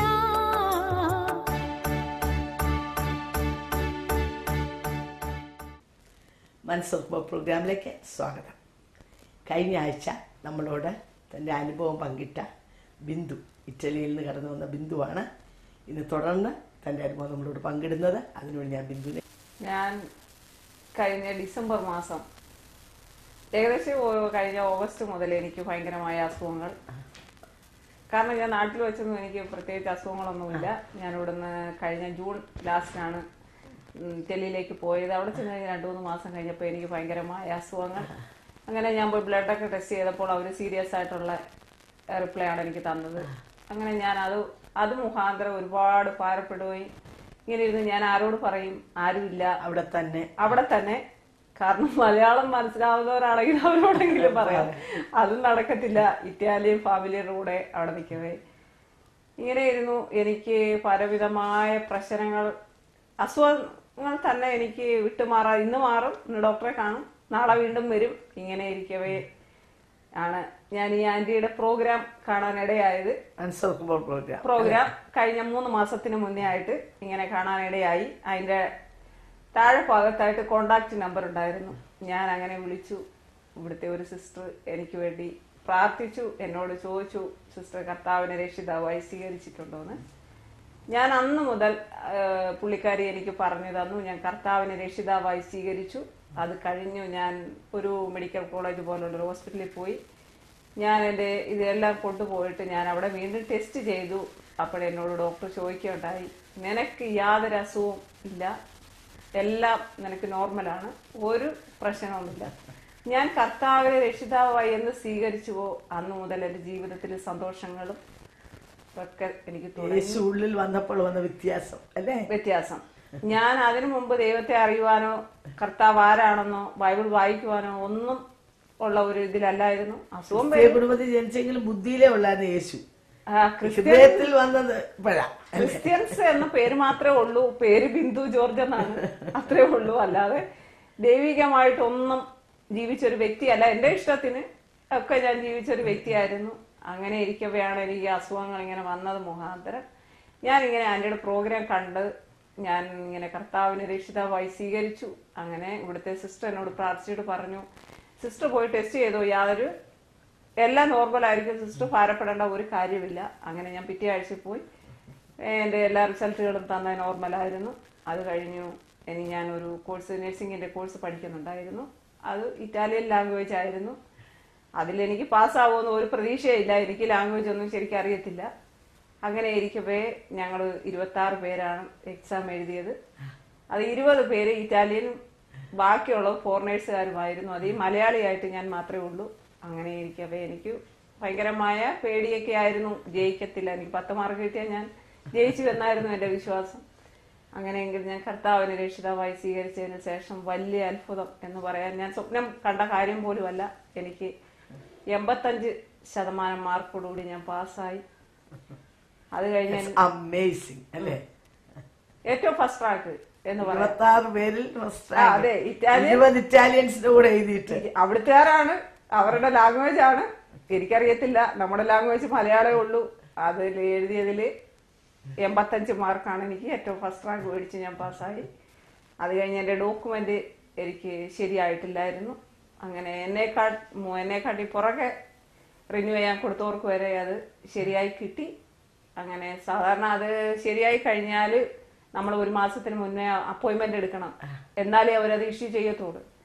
അങ്ങനെ ഞാൻ എൻ്റെ ഒരു സുഹൃത്തിൻ്റെ അടുത്ത് ഈ റെസിപ്റ്റ് കൊടുത്തു വിട്ടിട്ട് എൻ്റെ ഡോക്യുമെന്റ് ശരിയായിട്ടുണ്ടോ എന്ന് ചോദിച്ചു. അപ്പോഴവിടെ ഒരു പോലീസുകാരൻ പറഞ്ഞു, പുള്ളിക്കാരിയുടെ ഇത് ശരിയായിട്ടുണ്ട്, നാളെ വന്ന് മേടിക്കാൻ പറഞ്ഞു. അവിടെയും അപ്പോയിന്റ്മെന്റ് പോലും എടുത്തില്ല. ഇല്ല, വെള്ളിയാഴ്ച ഉച്ച കഴിഞ്ഞ് പുള്ളിക്കാരി പോയി. ശനിയാഴ്ച രാവിലെ 9 ആയപ്പോൾ എനിക്ക് റിന്യൂ ചെയ്ത് കിട്ടി. അതും ഇവിടെ നിന്നും എന്നോട് പ്രാർത്ഥിച്ചപ്പോൾ പറഞ്ഞു, ഞാൻ എക്സാം എഴുതുന്നതിന് മുന്നേ ആയിട്ട് ഇവിടെ പ്രാർത്ഥിച്ച സിസ്റ്റർ എനിക്ക് വേണ്ടി പറഞ്ഞു, എക്സാം എഴുതേണ്ട കാര്യമില്ല, സിസ്റ്റർ പാസ്സായി കഴിഞ്ഞു എന്നാണ് എന്നോട് പറഞ്ഞത്. വിശ്വാസക്കണ്ണുകളാൽ അത് കാണുക അല്ലേ? അങ്ങനെ എനിക്ക് നാട്ടിൽ പോകാൻ അപ്പോഴേ ഡോക്യുമെന്റ് കിട്ടി. അപ്പോഴേ എനിക്ക് നാട്ടിൽ പോകണമെന്നൊരാഗ്രഹം. അത്രയും അത്ഭുതങ്ങളാ ദൈവം ചെയ്തത്. അപ്പോഴും ഇത്രയും അത്ഭുതം ചെയ്തപ്പോൾ എനിക്ക് നാട്ടിൽ പോകണം, ഈ സിസ്റ്ററിനെ, ഈ ആന്റിയെ ഒന്ന് കാണണം എന്നുള്ള ഒരു താല്പര്യം എനിക്കുണ്ടായി. അവരിൽ പ്രേക്ഷകരെ ഈ പവർഫുൾ ടെസ്റ്റിമണി കേട്ടുകൊണ്ടിരിക്കുകയാണല്ലോ. വേറെ ഒന്നും ചെയ്തില്ല ബിന്ദു, യേശുവിനെ രക്ഷകനായി സ്വീകരിച്ചു. കർത്താവിന് മാത്രമേ നമ്മൾ ആഗ്രഹിക്കുന്നുള്ളൂ. മക്കളെങ്കിൽ അവകാശികൾ. അവളൊരു മകളായി തീർന്നു. അന്ന് വരെ അവൾ ക്രിസ്ത്യാനിയായിരുന്നു, പക്ഷെ യേശുവിൻ്റെ മകളല്ലായിരുന്നു. എപ്പോൾ നാം യേശുവിനെ ഹൃദയം കൊണ്ട് വിശ്വസിച്ച് വാ കൊണ്ട് ഏറ്റുപറഞ്ഞ് സ്വന്തം രക്ഷകനും കർത്താവുമായി ഹൃദയത്തിൽ സ്വീകരിക്കുമോ അപ്പോഴാണ് മകളായി തീരുന്നത്. ഇറ്റലി എന്ന് പറഞ്ഞാൽ ഇവിടുന്ന് വളരെ വിദൂരമാണ്. ഇവിടെ ഇരുന്നുകൊണ്ട് രക്ഷാവാചകം ചൊല്ലിക്കൊടുത്ത് ഇറ്റലിയിൽ ഇരുന്നുകൊണ്ട് അത് ഏറ്റുപറഞ്ഞ് യേശു ഇറ്റലിയിൽ ഇരുന്ന ബിന്ദുവിൻ്റെ ഹൃദയത്തിൽ വന്നു. ആ ഹൃദയത്തിലേക്ക് വന്ന യേശുവാണ് ഈ അത്ഭുതങ്ങൾ മുഴുവൻ ചെയ്തത്. ചെയ്തു. ചില ദിവസങ്ങൾക്ക് മുമ്പ് വലിയ രോഗങ്ങൾ എഴുതി കൊടുത്ത ഡോക്ടേഴ്സ് തിരിച്ചു പറയുകയാണ്, യു ആർ ക്വൈറ്റ് നോർമൽ എന്ന്. അത്ഭുതമല്ലേ അത്? കർത്താവ്, നമ്മൾ ബൈബിൾ വായിക്കുന്ന ഒരു പക്ഷപാതക്കാരൻ്റെ കാര്യം, അവൻ്റെ വിടുതലിന് വേണ്ടി, അവൻ്റെ രോഗസൗഖ്യത്തിന് വേണ്ടി യേശുവിൻ്റെ അടുത്ത് കൊണ്ടുവന്നു. പക്ഷെ യേശു പറഞ്ഞു, നിന്റെ പാപങ്ങൾ മോഹിച്ചിരിക്കുന്നു, കിടക്കെടുത്ത് നടക്കാൻ പറഞ്ഞു. ആദ്യം നമ്മുടെ അകത്തെ പാപകുഷ്ഠം, അതാണ് സൗഖ്യമാകേണ്ടത്. അത് സൗഖ്യമായി കഴിയുമ്പോൾ ഓട്ടോമാറ്റിക് ആയിട്ട് എന്താകും? പുറമേ ഉള്ള രോഗത്തിന് സൗഖ്യം കിട്ടും. അകമേ ഉള്ള മനുഷ്യൻ രൂപാന്തരം പ്രാപിക്കുക. അകത്തെ യേശുക്രിസ്തു വന്നു, അപ്പോൾ തന്നെ ബിന്ദുവിന്റെ പുറമേ ഉള്ള രോഗസൗഖ്യമായി. എന്നല്ല നമ്മൾ കേട്ടത്? 10 മാർക്ക് പോലും കിട്ടുമോ എന്നോർത്തുന്ന ബിന്ദുവിന് 20 ഇറ്റാലിയൻസിന് കൂടെ എക്സാം എഴുതിയ വ്യക്തി 85 മാർക്കോടെ ഫസ്റ്റ് റാങ്കിൽ പാസ്സാകാന്ന് പറഞ്ഞാൽ ബൈബിൾ പറയുന്നു യഹോവ ഭക്തി ജ്ഞാനത്തിൻ്റെ ആരംഭം.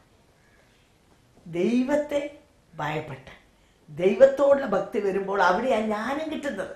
ജ്ഞാനം കൊടുക്കുന്ന ആരാ? ദൈവമാണ്. ഞങ്ങളെ കേൾക്കുന്ന അനേക സ്റ്റുഡൻസ് കാണാം, ഇതുപോലെ എക്സാം എഴുതാൻ നോക്കിയിരിക്കുന്ന നേഴ്സസ് കാണാം, പല തുറകളിലൊരു കാണാം. You are struggling.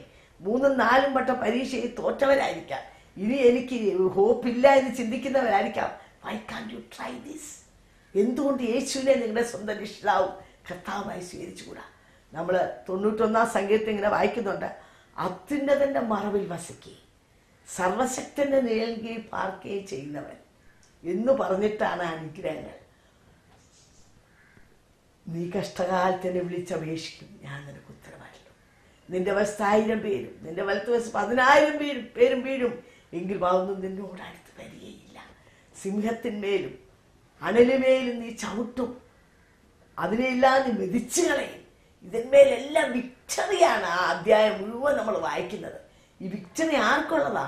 അത്യുന്നതന്റെ മറവിൽ വസിക്കുകയും സർവശക്തന്റെ നിഴലിൽ കീഴിൽ പാർക്കുകയും ചെയ്തവർക്കുള്ള. നിങ്ങൾ ദൈവ പൈതലായി ദൈവകൃപയിൽ ജീവിക്കുന്നവർക്ക് ഈ വാഗ്ദത്തങ്ങളെല്ലാം ദൈവം തന്നിരിക്കുക.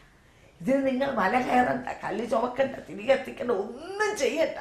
നിങ്ങളായിരിക്കുന്ന സ്ഥാനത്ത് ഒരു വാക്കേറ്റ് പറയുമ്പോൾ, യേശുവേ, ഈ ബിന്ദുവിൻ്റെ ഹൃദയത്തിലേക്ക് വന്ന്, യേശുവേ എൻ്റെ ഹൃദയത്തിലേക്ക് വരണമേ, ഞാനും ഒരു പാപിയാണ്, അവിടുന്ന് എനിക്ക് വേണ്ടി യാഗമായി, അവിടുന്ന് എനിക്ക് വേണ്ടി മരിച്ചു, എന്നെ നിന്റെ പൈതലാക്കണമെന്ന് മാത്രം നിങ്ങൾ പ്രാർത്ഥിച്ചാൽ മതി. ബിന്ദു വേറെ വല്ലതും പ്രാർത്ഥിച്ചോ മോളെ?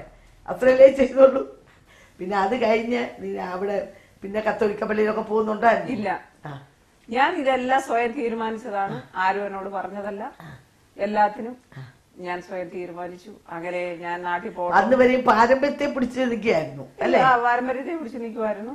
അങ്ങനെ എനിക്ക് അവിടെ ഇതുപോലുള്ള കൂട്ടായ്മയ്ക്കോ ഒന്നും പോകാൻ പറ്റത്തില്ല.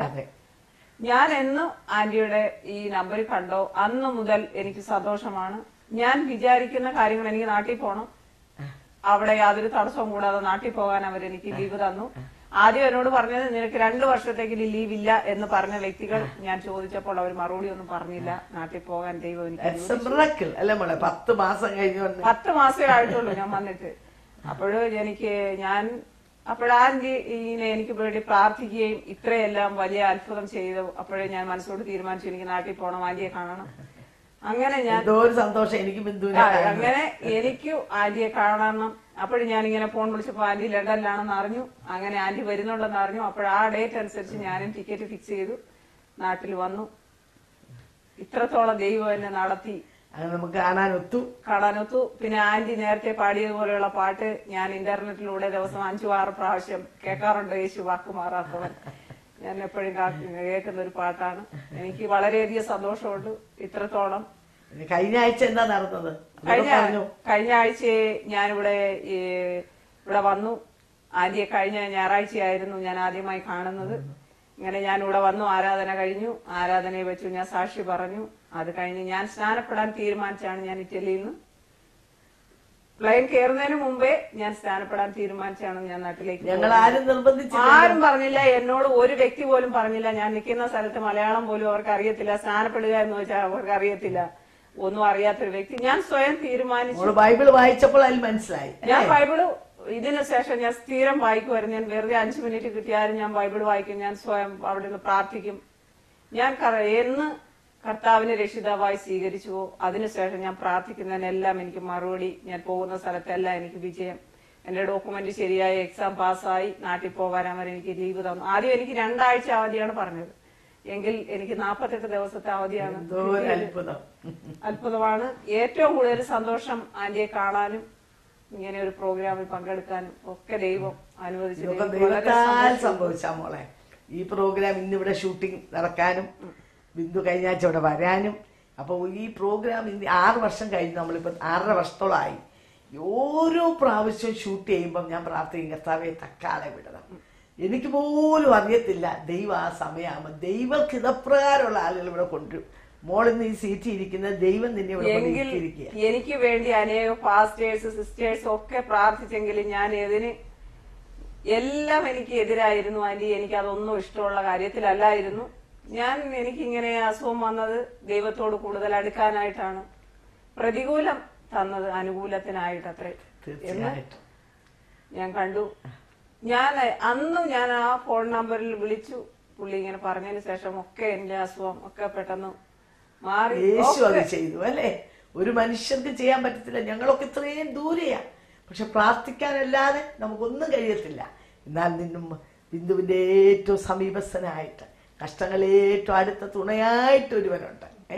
ആ യേശുവാ മോളുടെ ജീവിതത്തിൽ രൂപാന്തരം തന്നത്, രോഗസൗഖ്യമാക്കിയത്, 85 മാർക്ക് എടുത്ത് ഫസ്റ്റ് റാങ്ക് എടുത്തത്, 10 മാസം കഴിഞ്ഞപ്പോ 1.5 മാസം അവധി തന്നു വിട്ടത്. എനിക്ക് ഡോക്യുമെന്റ് ശരിയായത് ഏറ്റവും വലിയൊരു അത്ഭുതമാണ്. കാരണം അപ്പോയിന്റ്മെന്റ് എടുക്കാതെ അവർ ഇഷ്യൂ ചെയ്യത്തില്ല.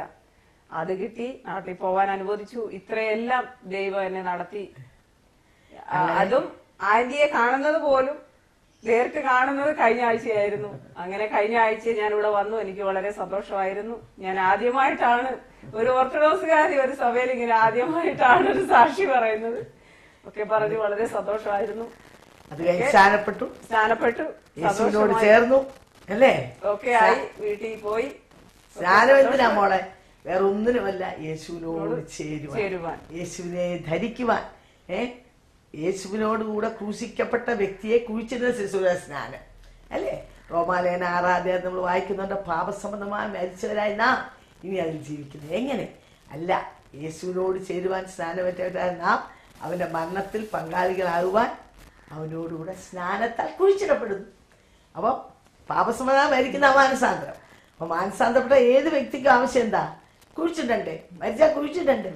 ആ ശുശ്രൂഷ സ്നാനം. അപ്പൊ മരിച്ചു, ഇറ്റലി വെച്ച് ഇവിടെ വന്നു, കുഴിച്ചിട്ടു. സന്തോഷവതിയായിട്ട് പുതിയ ബിന്ദു ഇവിടെ നിന്ന് പ്ലെയിൻ കയറാൻ പോവാ ഇറ്റലിക്ക് അല്ലേ? 3-ാം തീയതി രാത്രി പോകും ഫ്ലൈറ്റ്. അപ്പൊ ഇനിയിപ്പോ ഒരു കർത്താവിന്റെ സാക്ഷിയായിട്ട്, ആ ദേശത്തെ ഒരു സൗരഭ്യവാസനയായിട്ട്, കർത്താവിന്റെ ഒരു വെളിച്ചമായിട്ടാണ് ഇറ്റലിയിൽ കർത്താവ് ബിന്ദുവിനെ ഉപയോഗിക്കാൻ പോകുന്നത്. യാതൊരു സംശയമില്ല. ഇതിന്റെ നടുവിൽ എനിക്ക് പ്രേക്ഷകരോട് പറയാനുള്ളത്, താൻ പറഞ്ഞു ഒരു പാരമ്പര്യ ക്രിസ്തീയ കുടുംബം ജനിച്ച വ്യക്തിയാണ്. നാം എല്ലാം ഒത്തിരി പേര് എന്നെ കേൾക്കുന്നുണ്ട്. ഞാനും ഇതുപോലൊരു ക്രിസ്തീയ കുടുംബം ജനിച്ച വ്യക്തിയാണ്. എൻ്റെ 19 വയസ്സ് വരെ യേശു എൻ്റെ ബുദ്ധിയിലേ ഉള്ളായിരുന്നു. എൻ്റെ 19ാമത്തെ വയസ്സിൽ യേശുവിൻ്റെ ഹൃദയത്തിലേക്ക് വന്നു. അവനെന്നെ രൂപാന്തരപ്പെടുത്തി. ബൈബിൾ നമ്മളിങ്ങനെ വായിക്കുന്നുണ്ട്. യെശയ്യാവിന്റെ പുസ്തകം 1-ാം അധ്യായത്തിൽ നിങ്ങൾ വായിച്ചു നോക്കണം. 12 വാക്യങ്ങളോട്ട്, എൻ്റെ പ്രാകാരങ്ങളെ ചവിട്ടുവാൻ ഇത് നിങ്ങളോട് ചോദിച്ചതാ. ഇനി നിങ്ങൾ വ്യക്തമായ കാഴ്ച കൊണ്ടുവരരുത്. ധൂപം എനിക്ക് വെറുപ്പാകുന്നു. നിങ്ങളുടെ അമാവാസ്യകളും ശബത്തും ഉത്സവയോഗങ്ങളെ ഞാൻ വെറുക്കുന്നു. അവ എനിക്ക് അസഹ്യം. ഞാൻ അവ സഹിച്ച് മുഷിഞ്ഞിരിക്കുന്നു. നിങ്ങൾ കൈമലർത്തുമ്പോൾ ഞാൻ എൻ്റെ മുഖം മറച്ചു കളയും. നിങ്ങൾ എത്ര തന്നെ പ്രാർത്ഥന കഴിച്ചാൽ ഞാൻ കേൾക്കുകയില്ല. അതെന്ത് ദൈവമോ? പ്രാർത്ഥന കേൾക്കാത്ത ദൈവം. അത് ഉത്തരം അവിടെ ഉണ്ട്. നിങ്ങളുടെ കൈ രക്തം കൊണ്ട് നിറഞ്ഞിരിക്കുന്നു. നിങ്ങളെ തന്നെ കൈ വെടിപ്പാക്കുക. അപ്പം ഞാനൊരു ചോദ്യം സ്നേഹത്തോടെ ചോദിച്ചോട്ടെ. ഈ മേൽപ്പറഞ്ഞ കാര്യങ്ങൾ എല്ലാ ആഴ്ചയും പള്ളി പോകുന്നു, ധൂപക്കുറ്റി വീശുന്നു, പെരുന്നാൾ നടത്തുന്നു, നേർച്ച കാഴ്ച അർപ്പിക്കുന്നു, കർത്താവെ കർത്താവെ എന്ന് വിളിക്കുന്നു. ഇത് നമ്മുടെയൊക്കെ കാര്യം തന്നെയാണ്. ഇതെല്ലാം ചെയ്തിട്ടും ഈ പാപക്കറ കഴിക്കളയപ്പെടുന്നില്ല. കൈമലർത്തുമ്പോൾ കർത്താവ് നോക്കുമ്പോൾ പാപക്കറയാ, ആ മുഖം മറയ്ക്കുക. കർത്താവ് പറയാ നിങ്ങളെ തന്നെ കൈ വെളിപ്പാക്കും. സ്നേഹിക്കുന്ന എൻ്റെ പ്രിയപ്പെട്ടവരോട് എനിക്ക് പറയാനുള്ളത്, നമ്മൾ ഈ ഷുഡ് നോട്ട് ബി മിസ്ലെഡ്. ഇതെല്ലാം ചെയ്തതുകൊണ്ട് ഈ പാപക്കറ കൈ ശുദ്ധീകരിക്കപ്പെടും എന്ന് ചിന്തിക്കരുത്. നമ്മുടെ ഒരു കർമാചാരങ്ങൾക്കും നമ്മുടെ ഈ പാപക്കറ കഴിക്കളയാൻ പറ്റത്തില്ല. ഇവിടെ താഴെ നമ്മളിങ്ങനെ വായിക്കുന്നുണ്ട്, വരുവിൻ നമുക്ക് തമ്മിൽ വാദിക്കാം എന്ന് യഹോവ അരുളി ചെയ്യുന്നു. നിങ്ങളുടെ പാപങ്ങൾ രക്താംബരം പോലെ എത്ര കടും ചുവപ്പായിരുന്നാലും ഞാൻ അതിനെ ഹിമം പോലെ വെളുപ്പിക്കാം. നമ്മുടെ ശരീരത്തിന് ചെറിയ സോപ്പോ ഇഞ്ചോ ഒക്കെ ഇട്ട് കഴിക്കളെ അല്ലേ? എന്നാൽ ഞാൻ മറിയാമ എന്ന് പറഞ്ഞ വ്യക്തി, ബിന്ദു എന്ന് പറഞ്ഞ വ്യക്തി ഈ കാണുന്ന പുറമേയുള്ള ശരീരമല്ല, ഇതിനകത്ത് വസിക്കുന്ന മറിയാമ എന്ന് പറഞ്ഞ ആത്മാവ്. അതുകൊണ്ടാണ് ബൈബിൾ പറയുന്നത്, മനുഷ്യാതിൻ്റെ ആയുഷ്കാലം 70 സംവത്സരം, ഏറെയായാൽ 80 സംവത്സരം. അതിൻ്റെ പ്രതാപം കണ്ണുനീരും ദുഃഖവും അത് വേഗം തിരികെ നാം പറന്നു പോവുകയും ചെയ്യും. അറിയാമയും ബിന്ദു പറന്നു പോകും. പാപക്രലാനുപരമായ അവസ്ഥയിൽ അവിടെ പോയാൽ ദൈവം സ്നേഹമായതുകൊണ്ട് ആരെയും നരകത്തിലൊന്നും ഇടത്തില്ല. എന്നാൽ നമ്മൾ ആ വിശുദ്ധരൊമ്പാ നിൽക്കാൻ വയ്യാതെ തലയും കുത്തിപ്പോയി ഇരുട്ടതായി തേടി നമ്മൾ പോയി. നമ്മൾ ചെയ്യേണ്ട ഒരേ ഒരു കാര്യം, അവിടെ പോകുമ്പോൾ ഏത് സഭക്കാരിയാണ് ഏത് മതക്കാരിയാണ് ഒന്നും നോക്കുന്നില്ല. ഈ പാപക്കറകൾ ശുദ്ധീകരിക്കപ്പെട്ടിട്ടുണ്ടോ? അതെങ്ങനെ ചെയ്യും? ഒരു ഒറ്റമൂലിയേ ഉള്ളൂ, തന്ന യേശുവിൻ്റെ രക്തം. പാപമില്ലാത്ത ദൈവപുത്രൻ നല്ല യൗവനപ്രായത്തിൽ 33.5 വയസ്സിൽ നമുക്കെല്ലാവർക്കും വേണ്ടി അഖില ലോകത്തിൻ്റെ രക്ഷയ്ക്ക് വേണ്ടി, ഒരു കൂട്ടർക്ക് വേണ്ടിയല്ല, മനുഷ്യനായി പറഞ്ഞ ഏവൻ്റെ രക്ഷയ്ക്ക് വേണ്ടി കാൽവരി കുലമരത്തിൽ യാഗമായി തീർന്നു. അവൻ്റെ രക്തം ഇന്നും പാപിയെ രക്ഷിക്കുവാൻ, പാപക്കറകളെ പോക്കുവാൻ, ഏത് കടുഞ്ചോപ്പായ പാപവും, കൊലപാതകനാണോ, വ്യഭിചാരിയാണോ, ദുന്മാർഗിയാണോ, മദ്യപാനിയാണോ, യു നെയിം ഇറ്റ്, എന്ത് തെറ്റ് ചെയ്ത വ്യക്തിയായാലും ആ കാൽവരിയുടെ ചുവട്ടിലേക്ക് ആ പാപത്തിൻ്റെ ഭാരവുമായി കടന്നു വന്ന് ഒരു ഹാൻഡ്സ് അപ്പ്, ഒന്ന് അടിയറ വയ്ക്കൂ, ഒരു വാക്ക് പ്രാർത്ഥിക്കൂ. യേശുവേ, ഐ ആം എ സിന്നർ, ഞാനൊരു പാപിയാ കർത്താവേ, അവിടുന്ന് എനിക്ക് വേണ്ടി യാഗമായി, എനിക്ക് വേണ്ടി തകർക്കപ്പെട്ടു, എനിക്ക് വേണ്ടി ജീവനെ നൽകി. ആ രക്തത്താൽ എന്നെ ഒന്ന് കഴുകണമേ, എന്നെ അങ്ങയുടെ പൈതലാക്കി മാറ്റണമേ. ഈ പാപക്കറ, എൻ്റെ കരങ്ങളിലുള്ള ഈ കറ, ഇത് കളയണമേ കർത്താവേ, എന്നെ നിൻ്റെ പൈതലാക്കി മാറ്റണമെന്ന് പ്രാർത്ഥിക്കാൻ കഴിയുമോ? അവിടെ ഇങ്ങനെ എഴുതിയിട്ടുണ്ട്, മനസ്സ് വെച്ച് കേട്ടനുസരിക്കുന്നുവെങ്കിൽ ദേശത്തിലെ നന്മ അനുഭവിക്കും, മറുത്ത് മത്സരിക്കുന്നുവെങ്കിലോ വാനിരയായിത്തീരും. നിങ്ങൾക്ക് എന്താ വേണ്ടത്? എന്നെ കേൾക്കുന്ന പ്രിയപ്പെട്ടവരോട് ഞാൻ ചോദിക്കട്ടെ, സ്നേഹത്തോടെ, നിങ്ങളോടുള്ള സ്നേഹം കൊണ്ടാണ് ഞാൻ ഇത് പറയുന്നത് കേട്ടോ. നിങ്ങളാരും നഷ്ടപ്പെട്ടു പോകരുത്. മറുത്ത് മത്സരിച്ചാൽ നമ്മൾ വാൽനിരയായിത്തീരും. നിങ്ങളിത് കേട്ടനുസരിച്ചാൽ നിങ്ങൾ ദേശത്തിലെ നന്മ അനുഭവിക്കും. നന്മയും ശാപവും നിങ്ങളുടെ മുമ്പിൽ വെച്ചിരിക്കുക. ഏത് നിങ്ങൾ തിരഞ്ഞെടുക്കും? You can do it, paying nothing. നിങ്ങളൊന്നും ചെയ്യണ്ട. It's all A finish job. അവരെല്ലാം ചെയ്ത് കഴിഞ്ഞു. യേശു മരിക്കാൻ നേരത്തെ എന്താ പറഞ്ഞത്? It is finished. സകലവും നിവൃത്തിയായി. ഇന്ന് ദുഃഖവെള്ളിയാഴ്ച ദിവസമാണ്. ലോകം മുഴുവനും ദുഃഖവെള്ളിയാഴ്ച സെലിബ്രേറ്റ് ചെയ്തുകൊണ്ടിരിക്കുക. ഇന്നേ ദിവസം 2013 വർഷങ്ങൾക്ക് മുമ്പ് യേശു കാൽവരി കുലമരത്തിന്മേൽ പിടഞ്ഞ് മരിച്ചുകൊണ്ട് മരിക്കാൻ നേരത്തെ ഇങ്ങനെ പറഞ്ഞു, മനുഷ്യനായ പ്രദേവൻ്റെയും പാപത്തിൻ്റെ പരിഹാരം, ആ കട മുഴുവൻ ഞാനിതാ കൊടുത്ത് തീർത്തു. ഇനി അതിനുവേണ്ടി നമ്മളൊന്നും ചെയ്യണ്ട. യേശുവിൻ്റെ മരണം പ്ലസ് ഒരു തരം വിളിച്ചതിന് ആവശ്യമില്ല. യേശുവിൻ്റെ മരണം പ്ലസ് ഒരു കൂടി തിരിയുടെ ആവശ്യമില്ല. It's all A finish job. ആ യേശുവിലേക്ക് ഞാൻ നിങ്ങളെ ആഹ്വാനം ചെയ്യുക. എൻ്റെ ജീവിതത്തിൽ ഇന്നേക്ക് 42 വർഷങ്ങൾക്ക് മുമ്പ് യേശു കടന്നു വന്നു, അവനെ രൂപാന്തരപ്പെടുത്തി. 3 മാസങ്ങൾക്ക് മുമ്പ് ബിന്ദുവിൻ്റെ ജീവിതത്തിൽ യേശു കടന്നു വന്നു, തന്നെ രൂപാന്തരപ്പെടുത്തി. ഓരോ ദിവസവും ഞാൻ പറഞ്ഞല്ലോ, അനേക ജീവിതങ്ങൾ. കഴിഞ്ഞ ചില ആഴ്ചകൾക്കകം 76 പേര് ഞങ്ങളെ ഫോണിൽ വിളിച്ചു, യേശുവിനെ രക്ഷകനായി സ്വീകരിച്ചു. അവരുടെ എല്ലാ ജീവിതങ്ങളും രൂപാന്തരം പ്രാപിച്ചു. ഇന്ന് യേശു അത്ഭുതം പ്രവർത്തിച്ചുകൊണ്ടിരിക്കുക. അനേക നിലകൾ ദൈവം പ്രവർത്തിച്ചുകൊണ്ടിരിക്കുക. കഴിഞ്ഞ ആഴ്ച ഞങ്ങൾക്ക് ഒരു അനുഭവം ഉണ്ടായത്, രേഖ എന്ന് പറഞ്ഞ പെൺകുട്ടിയുടെ പ്രോഗ്രാം നിങ്ങൾ കണ്ടു കാണും. കഴിഞ്ഞ ആഴ്ചയും അതിന് മുമ്പിലത്തെ ആഴ്ചയും ബൈ മിസ്റ്റേക്ക് 2 ആഴ്ച അവരത് പ്ലേ ചെയ്തു. കഴിഞ്ഞ ആഴ്ച ആ പ്രോഗ്രാം കഴിഞ്ഞപ്പോൾ പലരും ഇങ്ങനെ വിളിച്ച കൂട്ടത്തിൽ രേഖ പോയി ഫോൺ എടുത്തു. രേഖ ഇവിടെ ഞങ്ങളുടെ കൂടെ താമസിച്ച് വർക്ക് ചെയ്യുക. അപ്പോൾ ഒരു സിസ്റ്റർ എറണാകുളത്ത് നിന്ന് വിളിച്ചിട്ട് ഇങ്ങനെ പറഞ്ഞു, എൻ്റെ സിസ്റ്റർ ക്യാൻസറായിട്ട് ഹോസ്പിറ്റലിൽ കിടക്കുക, പ്രാർത്ഥിക്കാമോ എന്ന് ചോദിച്ചു. പറഞ്ഞു, അയ്യോ നിങ്ങൾ ഇന്നത്തെ പ്രോഗ്രാം കണ്ടല്ലോ, ഇന്ന് രോഗസൗഖ്യത്തെക്കുറിച്ചല്ലേ പറഞ്ഞത്. രേഖ എന്ന് പറഞ്ഞ കുട്ടി തൻ്റെ സൗഖ്യത്തെക്കുറിച്ചാണ് ടെസ്റ്റിമണി പറഞ്ഞത്, നിങ്ങൾ കണ്ടല്ലോ. അപ്പം ആ പ്രോഗ്രാമിൽ സാക്ഷി പറഞ്ഞ് ഞാൻ തന്നെയായിരുന്നു എന്ന് പറഞ്ഞു. അപ്പോൾ ഈ വ്യക്തി പറഞ്ഞു, മോളെ നീയല്ലേ ഞങ്ങളുടെ സിസ്റ്ററിനെ കാണാൻ വന്നത്? അവൾ പറഞ്ഞു, ഞാനിവിടെ ചിങ്ങവനത്താണ്, ഞാൻ എറണാകുളത്ത് ഈ കോമ്പൗണ്ടിൽ ഞാൻ പുറത്തു പോലും പോയിട്ടില്ല. ഇല്ല നീ തന്നെയാണ് വന്നേ, നീ തന്നെ വന്നു, നീ എപ്പിസോഡിൽ പറഞ്ഞ അതേ കാര്യങ്ങൾ നീ പറഞ്ഞു. ഒരു പച്ച ചുരിദാർ ഇട്ടുകൊണ്ടാണ് നീ വന്നത്, ഏകാന്തിൻ്റെ പേര് പറഞ്ഞു, ഈ കാര്യങ്ങളെല്ലാം നീ പറഞ്ഞു, നീ തന്നെ വന്നെന്ന് പറഞ്ഞു. അപ്പം അതാരാ എനിക്ക് ചിന്തിക്കാൻ പറ്റുമോ? മറ്റാരുമല്ല, സ്വർഗത്തിലെ ദൈവ ദൂതനാണ് രേഖയുടെ വശത്ത് അവിടെ പോയത്. രേഖ പോയിട്ടില്ല. ഇന്നും സ്വർഗത്തിലെ ദൈവം അത്ഭുതം പ്രവർത്തിച്ചുകൊണ്ടിരിക്കുക. എന്തിനു വേണ്ടിയാ? ജീവിതങ്ങളെ അവൻ സ്നേഹിക്കുന്നുണ്ട്. ഓരോ വ്യക്തികളെയും കർത്താവ് സ്നേഹിക്കുന്നു. കർത്താവിൻ്റെ വരവ് ഏറ്റവും ആസന്നമായി. ഈ കർത്താവിൻ്റെ വരവിന് വളരെ വളരെ വളരെ അടുത്ത് നമ്മൾ എത്തിക്കഴിഞ്ഞിരിക്കുക. കഴിഞ്ഞ ദിവസം ഞാൻ ഫേസ്ബുക്കിൽ ഒരു കാര്യം ഇങ്ങനെ കാണാനിടയായിട്ട്, ഒരു നിങ്ങളും പലരും കണ്ടു കാണും. ആഫ്രിക്കയിലുള്ള ഒരു വ്യക്തി, ഒരു പാസ്റ്ററാണെന്ന് തോന്നുന്നു, താൻ ഇങ്ങനെ ബൈക്കിൽ യാത്ര ചെയ്യുകയാണ്. അപ്പോൾ റോഡിലൊരു വൃദ്ധനായ മനുഷ്യൻ നിൽക്കുന്നു. തനിക്ക് ലിഫ്റ്റ് കൊടുക്കാമെന്ന് പറഞ്ഞ് താൻ ലിഫ്റ്റ് ചോദിച്ചതിൻ്റെ ബന്ധത്തിൽ ബൈക്കിൽ കയറ്റി പോയിക്കൊണ്ടിപ്പോൾ താൻ പറഞ്ഞു, സ്വർഗത്തിൽ ഇപ്പോൾ എന്താ നടക്കുന്നതെന്ന് അറിയാമോ എന്ന് ചോദിച്ചു. അപ്പോൾ പുള്ളി പറഞ്ഞു ഞാനെങ്ങനെ അറിയുന്നത് സ്വർഗത്തിൽ നടക്കുന്ന കാര്യം? അപ്പം താൻ പറഞ്ഞു, സ്വർഗത്തിൽ ഇപ്പം പിതാവാൻ ദൈവം ദൂതന്മാരോട് പറയുകയാണ് കാഹളം ഊതാൻ. ഞാൻ കാഹളം ഊതുമ്പോൾ എന്ത് ചെയ്യും? മരിച്ചവർ അക്ഷയരായി ഉയർക്കും, ജീവനോടിരിക്കുന്ന ദൈവകുഞ്ഞുങ്ങൾ ട്രാൻസ്ഫോംഡ് ആയിട്ട് വാനമേഘങ്ങൾ എടുക്കപ്പെടും. അപ്പം കാഹളം ഊതാൻ പറയുകയാണ്. പക്ഷേ യേശു കർത്താവ് അതിന് നടുക്കുന്നൊരു കരയുക. പിതാവേ, കുറച്ച് സമയം കൂടെ please wait some more time. എൻ്റെ കുഞ്ഞുങ്ങൾ കുറച്ച് പേര് കൂടെ ഒന്ന് രക്ഷ പ്രാപിക്കട്ടെ. അതിനുവേണ്ടി മാത്രം യേശുവിൻ്റെ വരവേറ്റവും സമീപമായി. എന്നാൽ എന്നെ കേൾക്കുന്ന നിങ്ങൾ ചിലരായിരിക്കും രക്ഷ പ്രാപിക്കാനുള്ളത്. He might be waiting for you. ഇന്ന് രാത്രികാലം യേശുവേ, എന്നെയും ഞങ്ങളുടെ പൈതലാക്കി തീർക്കണമേ, എൻ്റെ ഹൃദയത്തിലേക്ക് വരണമേ. ബിന്ദുവിൻ്റെ ജീവിതത്തിൽ ഇത്രയും അനുഗ്രഹങ്ങൾ, സമാധാനം, സന്തോഷം, വിടുതൽ, സൗഖ്യം, വിജയം നൽകിയ കർത്താവേ, ഞാനും എന്നെ നിനക്ക് വേണ്ടി ഏൽപ്പിക്കുന്നു എന്നൊരു വാക്ക് പറഞ്ഞ് യേശുവിൻ്റെ രക്ഷകനായി സ്വീകരിക്കുവാൻ നിങ്ങളെ ആഹ്വാനം ചെയ്തുകൊണ്ട് എൻ്റെ വാക്കിനെ വിരമിച്ചോളൂ. ഇന്നത്തെ പ്രോഗ്രാം നിങ്ങൾക്ക് എല്ലാവർക്കും അനുഗ്രഹമായി തീർന്നെന്ന് ഞങ്ങൾ വിശ്വസിക്കുന്നു. നിങ്ങൾക്ക് എന്തെങ്കിലും അപേക്ഷകളോ പ്രാർത്ഥന വിഷയങ്ങളോ ഉണ്ടെങ്കിൽ ഞങ്ങളുമായി ബന്ധപ്പെടുക. ഞങ്ങളുടെ മേൽവിലാസം Bethesda communications, new India church of God, Chingavanam, Kottayam.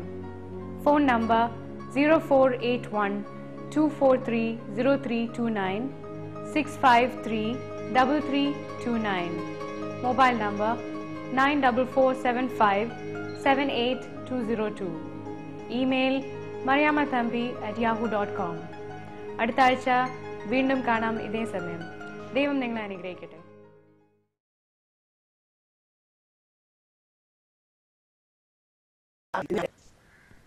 നീ കഷ്ടകാലത്ത് എന്നെ വിളിച്ചപേക്ഷിക്കും, ഞാൻ നിനക്ക് ഉത്തരവാദില്ല. നിന്റെ വശത്ത് 1000 പേരും നിന്റെ വലത്ത് വശത്ത് 10,000 പേരും വീഴും, എങ്കിലും അതൊന്നും നിന്നോട് അടുത്ത് വരികയില്ല.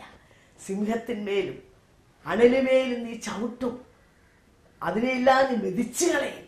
ഇതിന്മേലെല്ലാം വിക്ടറിയാണ്. ആ അധ്യായം മുഴുവൻ നമ്മൾ വായിക്കുന്നത്. ഈ വിക്ടറി ആർക്കുള്ളതാ? അത്യുന്നതന്റെ മറവിൽ വസിക്കുകയും സർവശക്തന്റെ നിഴലിൻ കീഴിൽ പാർക്കുകയും ചെയ്തവർക്കുള്ള. നിങ്ങൾ ദൈവ പൈതലായി ദൈവകൃപയിൽ ജീവിക്കുന്നവർക്ക് ഈ വാഗ്ദത്തങ്ങളെല്ലാം ദൈവം തന്നിരിക്കുക. ഇതിന് നിങ്ങൾ മല കയറണ്ട, കല്ല് ചുമക്കണ്ട, തിരികെ എത്തിക്കണ്ട, ഒന്നും ചെയ്യണ്ട. നിങ്ങളായിരിക്കുന്ന സ്ഥാനത്ത് ഒരു വാക്കേറ്റ് പറയുമ്പോൾ, യേശുവേ, ഈ ബിന്ദുവിൻ്റെ ഹൃദയത്തിലേക്ക് വന്ന്, യേശുവേ, എൻ്റെ ഹൃദയത്തിലേക്ക് വരണമേ, ഞാനും ഒരു പാപിയാണ്, അവിടുന്ന് എനിക്ക് വേണ്ടി യാഗമായി, അവിടുന്ന് എനിക്ക് വേണ്ടി മരിച്ചു, എന്നെ നിന്റെ പൈതലാക്കണമെന്ന് മാത്രം നിങ്ങൾ പ്രാർത്ഥിച്ചാൽ മതി. ബിന്ദു വേറെ വല്ലതും പ്രാർത്ഥിച്ചോ മോളെ? അത്രയല്ലേ ചെയ്തോളൂ. പിന്നെ അത് കഴിഞ്ഞ് നീ അവിടെ പിന്നെ കത്തോലിക്ക പള്ളിയിലൊക്കെ പോകുന്നുണ്ടായിരുന്നു? ഇല്ല, ഞാൻ ഇതെല്ലാം സ്വയം തീരുമാനിച്ചതാണ്. ആരും എന്നോട് പറഞ്ഞതല്ല. എല്ലാത്തിനും ഞാൻ സ്വയം തീരുമാനിച്ചു. അങ്ങനെ ഞാൻ നാട്ടിൽ പോകണം. അന്ന് വരെയും പാരമ്പര്യത്തെ പിടിച്ചു നിൽക്കുകയായിരുന്നു അല്ലേ? പാരമ്പര്യത്തെ പിടിച്ചു നിൽക്കുമായിരുന്നു. അങ്ങനെ എനിക്ക് അവിടെ ഇതുപോലുള്ള കൂട്ടായ്മയ്ക്കോ ഒന്നും പോകാൻ പറ്റത്തില്ല. ഞാൻ എന്നും ആന്റിയുടെ ഈ നമ്പർ കണ്ടോ അന്ന് മുതൽ എനിക്ക് സന്തോഷമാണ്. ഞാൻ വിചാരിക്കുന്ന കാര്യങ്ങൾ, എനിക്ക് നാട്ടിൽ പോകണം, അവിടെ യാതൊരു തടസ്സവും കൂടാതെ നാട്ടിൽ പോകാൻ അവരെനിക്ക് ലീവ് തന്നു. ആദ്യം എന്നോട് പറഞ്ഞത് നിനക്ക് 2 വർഷത്തേക്ക് ലീവ് ഇല്ല എന്ന് പറഞ്ഞ വ്യക്തികൾ ഞാൻ ചോദിച്ചപ്പോൾ അവർ മറുപടി ഒന്നും പറഞ്ഞില്ല. നാട്ടിൽ പോകാൻ ദൈവം എനിക്ക് 10 മാസം കഴിഞ്ഞു. 10 മാസമേ ആയിട്ടുള്ളൂ ഞാൻ വന്നിട്ട്. അപ്പോഴും അപ്പോഴാന്റി എനിക്ക് വേണ്ടി പ്രാർത്ഥിക്കുകയും ഇത്രയെല്ലാം വലിയ അത്ഭുതം ചെയ്തു. അപ്പോഴേ ഞാൻ മനസ്സോട് തീരുമാനിച്ചു എനിക്ക് നാട്ടിൽ പോകണം, ആന്റിയെ കാണണം. അങ്ങനെ ഞാൻ സന്തോഷം എനിക്ക് അങ്ങനെ എനിക്കും ആന്റിയെ കാണണം. അപ്പോഴും ഞാനിങ്ങനെ ഫോൺ വിളിച്ചപ്പോ ആന്റി ലണ്ടനിലാണെന്ന് അറിഞ്ഞു. അങ്ങനെ ആന്റി വരുന്നുണ്ടെന്ന് അറിഞ്ഞു. അപ്പോൾ ആ ഡേറ്റ് അനുസരിച്ച് ഞാനും ടിക്കറ്റ് ഫിക്സ് ചെയ്തു, നാട്ടിൽ വന്നു. ഇത്രത്തോളം ദൈവം എന്നെ നടത്തി. നമുക്ക് കാണാനൊത്തു. പിന്നെ ആന്റി നേരത്തെ പാടിയതുപോലെയുള്ള പാട്ട് ഞാൻ ഇന്റർനെറ്റിലൂടെ ദിവസം 5-6 പ്രാവശ്യം കേൾക്കാറുണ്ട്. യേശു വാക്ക് മാറാത്തവൻ. ഞാൻ എപ്പോഴും കേൾക്കുന്ന ഒരു പാട്ടാണ്. എനിക്ക് വളരെയധികം സന്തോഷമുണ്ട്. ഇത്രത്തോളം കഴിഞ്ഞ ആഴ്ച എന്താ നടന്നത്? കഴിഞ്ഞ ആഴ്ച ഞാനിവിടെ വന്നു. ആന്റിയെ കഴിഞ്ഞ ഞായറാഴ്ചയായിരുന്നു ഞാൻ ആദ്യമായി കാണുന്നത്. ഇങ്ങനെ ഞാൻ ഇവിടെ വന്നു, ആരാധന കഴിഞ്ഞു. ആരാധനയെ വെച്ചു ഞാൻ സാക്ഷി പറഞ്ഞു. അത് കഴിഞ്ഞ് ഞാൻ സ്നാനപ്പെടാൻ തീരുമാനിച്ചാണ് ഞാൻ ഇറ്റലിയിൽ നിന്ന് പ്ലെയിൻ കയറുന്നതിന് മുമ്പേ ഞാൻ സ്നാനപ്പെടാൻ തീരുമാനിച്ചാണ് ഞാൻ നാട്ടിലേക്ക് ഞങ്ങൾ ആരും നിർബന്ധിച്ചില്ല. ആരും പറഞ്ഞില്ല, എന്നോട് ഒരു വ്യക്തി പോലും പറഞ്ഞില്ല. ഞാൻ നിൽക്കുന്ന സ്ഥലത്ത് മലയാളം പോലും അവർക്ക് അറിയത്തില്ല. സ്നാനപ്പെടുക എന്ന് വെച്ചാൽ അവർക്ക് അറിയത്തില്ല. ഒന്നും അറിയാത്തൊരു വ്യക്തി. ഞാൻ സ്വയം തീരുമാനിച്ചു. ബൈബിൾ വായിച്ചപ്പോൾ അതിൽ മനസ്സിലായി. ഞാൻ ബൈബിള് ഇതിന് ശേഷം ഞാൻ സ്ഥിരം വായിക്കുമായിരുന്നു. ഞാൻ വെറുതെ 5 മിനിറ്റ് കിട്ടിയാലും ഞാൻ ബൈബിൾ വായിക്കും. ഞാൻ സ്വയം അവിടെ നിന്ന് പ്രാർത്ഥിക്കും. ഞാൻ എന്ന് കർത്താവിനെ രക്ഷിതാവായി സ്വീകരിച്ചുവോ അതിനുശേഷം ഞാൻ പ്രാർത്ഥിക്കുന്നതിനെല്ലാം എനിക്ക് മറുപടി. ഞാൻ പോകുന്ന സ്ഥലത്തെല്ലാം എനിക്ക് വിജയം. എന്റെ ഡോക്യുമെന്റ് ശരിയായി, എക്സാം പാസ്സായി, നാട്ടിൽ പോകാൻ വരെ എനിക്ക് ലീവ് തന്നു. ആദ്യം എനിക്ക് 2 ആഴ്ച അവധിയാണ് പറഞ്ഞത്, എങ്കിൽ എനിക്ക് 48 ദിവസത്തെ അവധിയാണ്. അത്ഭുതമാണ്. ഏറ്റവും കൂടുതൽ സന്തോഷം ആന്റിയെ കാണാനും ഇങ്ങനെ ഒരു പ്രോഗ്രാമിൽ പങ്കെടുക്കാനും ഒക്കെ ദൈവം അനുവദിച്ചു. സംഭവിച്ചാ മോളെ, ഈ പ്രോഗ്രാം ഇന്നിവിടെ ഷൂട്ടിംഗ് നടക്കാനും ബിന്ദു കഴിഞ്ഞ ആഴ്ച ഇവിടെ വരാനും. അപ്പൊ ഈ പ്രോഗ്രാം 6 വർഷം കഴിഞ്ഞ്, നമ്മളിപ്പോ 6.5 വർഷത്തോളമായി. ഓരോ പ്രാവശ്യവും ഷൂട്ട് ചെയ്യുമ്പോൾ ഞാൻ പ്രാർത്ഥിക്കും, കർത്താവെ തക്കാളെ വിടണം. എനിക്ക് പോലും അറിയത്തില്ല ദൈവം ആ സമയമാകുമ്പോൾ ദൈവർക്ക് ഇതപ്രകാരമുള്ള ആളുകൾ ഇവിടെ കൊണ്ടുവരും. മോളിന്ന് ഈ സീറ്റിൽ ഇരിക്കുന്ന ദൈവം നിന്നെ ഇവിടെ കൊണ്ടിരിക്കുക. എനിക്ക് വേണ്ടി അനേകം ഫാസ്റ്റേഴ്സ് സിസ്റ്റേഴ്സ് ഒക്കെ പ്രാർത്ഥിച്ചെങ്കിലും ഞാൻ എല്ലാം എനിക്ക് എതിരായിരുന്നു ആന്റി. എനിക്ക് അതൊന്നും ഇഷ്ടമുള്ള കാര്യത്തിലല്ലായിരുന്നു.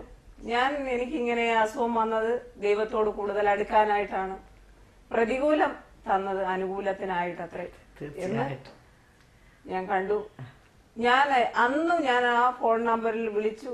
പുള്ളി ഇങ്ങനെ പറഞ്ഞതിന് ശേഷം ഒക്കെ എന്റെ അസുഖം ഒക്കെ പെട്ടെന്ന് മാറി. യേശു അത് ചെയ്തു അല്ലേ? ഒരു മനുഷ്യർക്ക് ചെയ്യാൻ പറ്റത്തില്ല. ഞങ്ങളൊക്കെ ഇത്രയും ദൂരെയാ, പക്ഷെ പ്രാർത്ഥിക്കാനല്ലാതെ നമുക്കൊന്നും കഴിയത്തില്ല. എന്നാൽ നിന്നും ബിന്ദുവിന്റെ ഏറ്റവും സമീപസ്ഥനായിട്ട്, കഷ്ടങ്ങളേറ്റവും അടുത്ത തുണയായിട്ട് ഒരുവനുണ്ട്. ആ യേശുവാ മോളുടെ ജീവിതത്തിൽ രൂപാന്തരം തന്നത്, രോഗസൗഖ്യമാക്കിയത്, 85 മാർക്ക് എടുത്ത് ഫസ്റ്റ് റാങ്ക് എടുത്തത്, 10 മാസം കഴിഞ്ഞപ്പോ 1.5 മാസം അവധി തന്ന് വിട്ടത്. എനിക്ക് ഡോക്യുമെന്റ് ശരിയായത് ഏറ്റവും വലിയൊരു അത്ഭുതമാണ്. കാരണം അപ്പോയിന്റ്മെന്റ് എടുക്കാതെ അവർ ഇഷ്യൂ ചെയ്യത്തില്ല. അത് കിട്ടി, നാട്ടിൽ പോവാൻ അനുവദിച്ചു. ഇത്രയെല്ലാം ദൈവം എന്നെ നടത്തി. അതും ആന്റിയെ കാണുന്നത് പോലും നേരിട്ട് കാണുന്നത് കഴിഞ്ഞ ആഴ്ചയായിരുന്നു. അങ്ങനെ കഴിഞ്ഞ ആഴ്ച ഞാൻ ഇവിടെ വന്നു. എനിക്ക് വളരെ സന്തോഷമായിരുന്നു. ഞാൻ ആദ്യമായിട്ടാണ് ഒരു ഓർത്തഡോക്സുകാരി ഒരു സഭയിൽ ഇങ്ങനെ ആദ്യമായിട്ടാണ് ഒരു സാക്ഷി പറയുന്നത്. ഒക്കെ പറഞ്ഞ് വളരെ സന്തോഷമായിരുന്നു. അത് കഴിഞ്ഞ് സ്നാനപ്പെട്ടു, യേശുവിനോട് ചേർന്നു അല്ലേ? ഒക്കെ ആയി, വീട്ടിൽ പോയി. സ്നാനം എന്തിനാ മോളെ? വേറെ ഒന്നിനുമല്ല, യേശുവിനോട് ചേരുവാൻ, യേശുവിനെ ധരിക്കുവാൻ. യേശുവിനോട് കൂടെ ക്രൂശിക്കപ്പെട്ട വ്യക്തിയെ കുഴിച്ചിരുന്ന ശിശുര സ്നാനം അല്ലേ? റോമാലേഖന 6 നമ്മൾ വായിക്കുന്നുണ്ട്. പാപസംബന്ധമായി മരിച്ചവരായി നാം ഇനി അതിൽ ജീവിക്കുന്നത് എങ്ങനെ? അല്ല, യേശുവിനോട് ചേരുവാൻ സ്നാനമേറ്റവരായ നാം അവന്റെ മരണത്തിൽ പങ്കാളികളാകുവാൻ അവനോടുകൂടെ സ്നാനത്താൽ കുഴിച്ചിടപ്പെടുന്നു. അപ്പൊ പാപസംബന്ധമായി മരിക്കുന്ന മാനസാന്തരം. അപ്പൊ മാനസാന്തരപ്പെട്ട ഏത് വ്യക്തിക്കും ആവശ്യം എന്താ? കുഴിച്ചിടണ്ടേ? മരിച്ചാൽ കുഴിച്ചിടണ്ടേ? ആ ശുശ്രൂഷ സ്നാനം. അപ്പൊ മരിച്ചു, ഇറ്റലി വെച്ച് ഇവിടെ വന്നു, കുഴിച്ചിട്ടു. സന്തോഷവതിയായിട്ട് പുതിയ ബിന്ദു ഇവിടെ നിന്ന് പ്ലെയിൻ കയറാൻ പോവാ ഇറ്റലിക്ക് അല്ലേ? 4-ാം തീയതി 3-ാം തീയതി രാത്രി പോകും ഫ്ലൈറ്റ്. അപ്പൊ ഇനിയിപ്പോ ഒരു കർത്താവിന്റെ സാക്ഷിയായിട്ട്, ആ ദേശത്തെ ഒരു സൗരഭ്യവാസനയായിട്ട്, കർത്താവിന്റെ ഒരു വെളിച്ചമായിട്ടാണ് ഇറ്റലിയിൽ കർത്താവ് ബിന്ദുവിനെ ഉപയോഗിക്കാൻ പോകുന്നതിന് യാതൊരു സംശയമില്ല.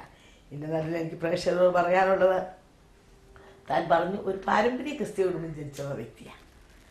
നാം എല്ലാം ഒത്തിരി പേരെന്നെ കേൾക്കുന്നുണ്ട്. ഞാനും ഇതുപോലൊരു ക്രിസ്തീയ കുടുംബം ജനിച്ച വ്യക്തിയാണ്. എൻ്റെ 19 വയസ്സ് വരെ യേശുവിൻ്റെ ബുദ്ധിയിലേ ഉള്ളായിരുന്നു. എൻ്റെ 19ാമത്തെ വയസ്സിൽ യേശുവിൻ്റെ ഹൃദയത്തിലേക്ക് വന്നു. അവനെ രൂപാന്തരപ്പെടുത്തി.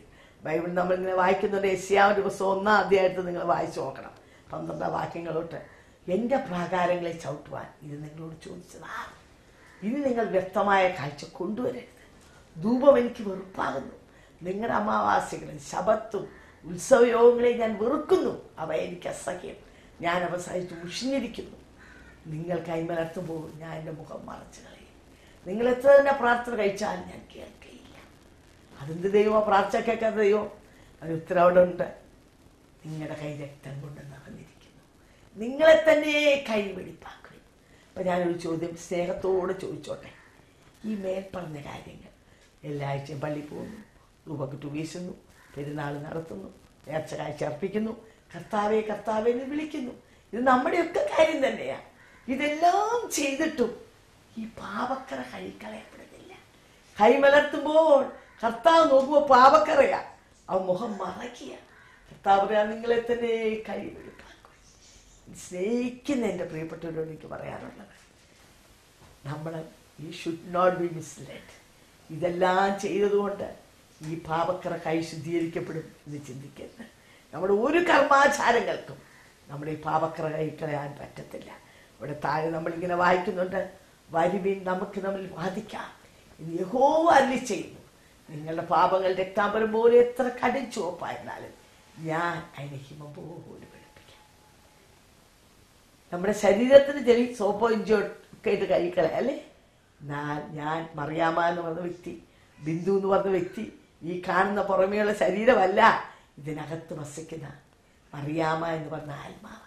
അതുകൊണ്ടാണ് ബൈബിൾ പറയുന്നത്, മനുഷ്യാനിന്റെ ആയുഷ്കാലം 70 സംവത്സരം, ഏറെയാൽ 80 സംവത്സരം. അതിൻ്റെ പ്രതാപം കണ്ണുനീര് ദുഃഖവും അത് വേഗം തിരികെ നാം പറന്നു പോവുകയും ചെയ്യും. അറിയാമേയും ബിന്ദു പറന്നു പോകും.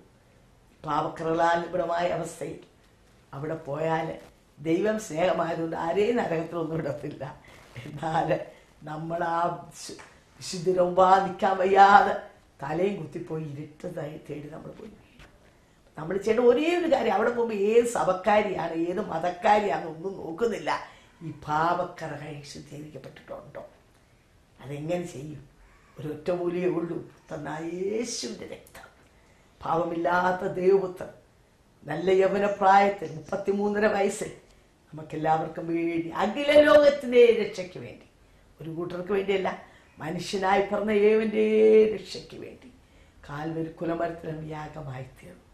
അവൻ്റെ രക്തം ഇന്നും പാപിയെ രക്ഷിക്കുവാൻ, പാപക്കറകളെ പോക്കുവാൻ, ഏത് കടുഞ്ചുവപ്പായ പാപവും, കൊലപാതകനാണോ, വ്യഭിചാരിയാണോ, ദുന്മാർഗിയാണോ, മദ്യപാനിയാണോ, യു നെയിം ഇറ്റ്, എന്ത് തെറ്റ് ചെയ്ത വ്യക്തിയായാലും ആ കാൽവരിയുടെ ചുവട്ടിലേക്ക് ആ പാപത്തിൻ്റെ ഭാരവുമായി കടന്നു വന്ന് ഒരു ഹാൻഡ്സപ്പ് ഒന്ന് അടിയറ വയ്ക്കൂ, ഒരു വാക്ക് പ്രാർത്ഥിക്കൂ, യേശുവേ ഐ ആം എ സിന്നർ, ഞാനൊരു പാപിയാ കർത്താവേ, അവിടുന്ന് എനിക്ക് വേണ്ടി യാഗമായി, എനിക്ക് വേണ്ടി തകർക്കപ്പെട്ടു, എനിക്ക് വേണ്ടി ജീവനെ നൽകി, ആ രക്തത്താൽ എന്നെ ഒന്ന് കഴുകണമേ, എന്നെ അങ്ങയുടെ പൈതലാക്കി മാറ്റണമേ.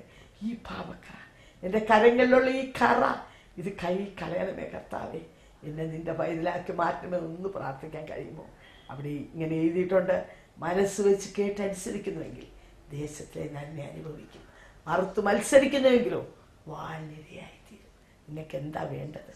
എന്നെ കേൾക്കുന്ന പ്രിയപ്പെട്ടവരോട് ഞാൻ ചോദിക്കട്ടെ, സ്നേഹത്തോടെ, നിങ്ങളോടുള്ള സ്നേഹം കൊണ്ടാണ് ഞാനിത് പറയുന്നത് കേട്ടോ. നിങ്ങളാരും നഷ്ടപ്പെട്ടു പോകരുത്. മറുത്ത് മത്സരിച്ചാൽ നമ്മൾ വാൾനിരയായിത്തീരും. നിങ്ങളിത് കേട്ടനുസരിച്ചാൽ നിങ്ങൾ ദേശത്തിലെ നന്മ അനുഭവിക്കും. നന്മയും ശാപവും നിങ്ങളുടെ മുമ്പിൽ വെച്ചിരിക്കുക, ഏത് നിങ്ങൾ തിരഞ്ഞെടുക്കും? You can do it paying nothing. നിങ്ങളൊന്നും ചെയ്യണ്ട, it's all A finish job. അവരെല്ലാം ചെയ്ത് കഴിഞ്ഞു. യേശു മരിക്കാൻ നേരത്തെ എന്താ പറഞ്ഞത്? It is finished. സകലവും നിവൃത്തിയായി. ഇന്ന് ദുഃഖവെള്ളിയാഴ്ച ദിവസമാണ്. ലോകം മുഴുവനും ദുഃഖവെള്ളിയാഴ്ച സെലിബ്രേറ്റ് ചെയ്തുകൊണ്ടിരിക്കുക. ഇന്നേ ദിവസം 2013 വർഷങ്ങൾക്ക് മുമ്പ് യേശു കാൽവരി കുലമരത്തിന്മേൽ പിടഞ്ഞ് മരിച്ചുകൊണ്ട് മരിക്കാൻ നേരത്തെ ഇങ്ങനെ പറഞ്ഞു, മനുഷ്യനായി പറഞ്ഞവൻ്റെയും പാപത്തിൻ്റെ പരിഹാരം, ആ കട മുഴുവൻ ഞാനിതാ കൊടുത്ത് തീർത്തു. ഇനി അതിനുവേണ്ടി നമ്മളൊന്നും ചെയ്യണ്ട. യേശുവിൻ്റെ മരണം പ്ലസ് ഒരു തരം വിളിച്ചതിന് ആവശ്യമില്ല. യേശുവിൻ്റെ മരണം പ്ലസ് ഒരു കൂടി തിരിയുടെ ആവശ്യമില്ല. It's all A finish job. ആ യേശുവിലേക്ക് ഞാൻ നിങ്ങളെ ആഹ്വാനം ചെയ്യുക.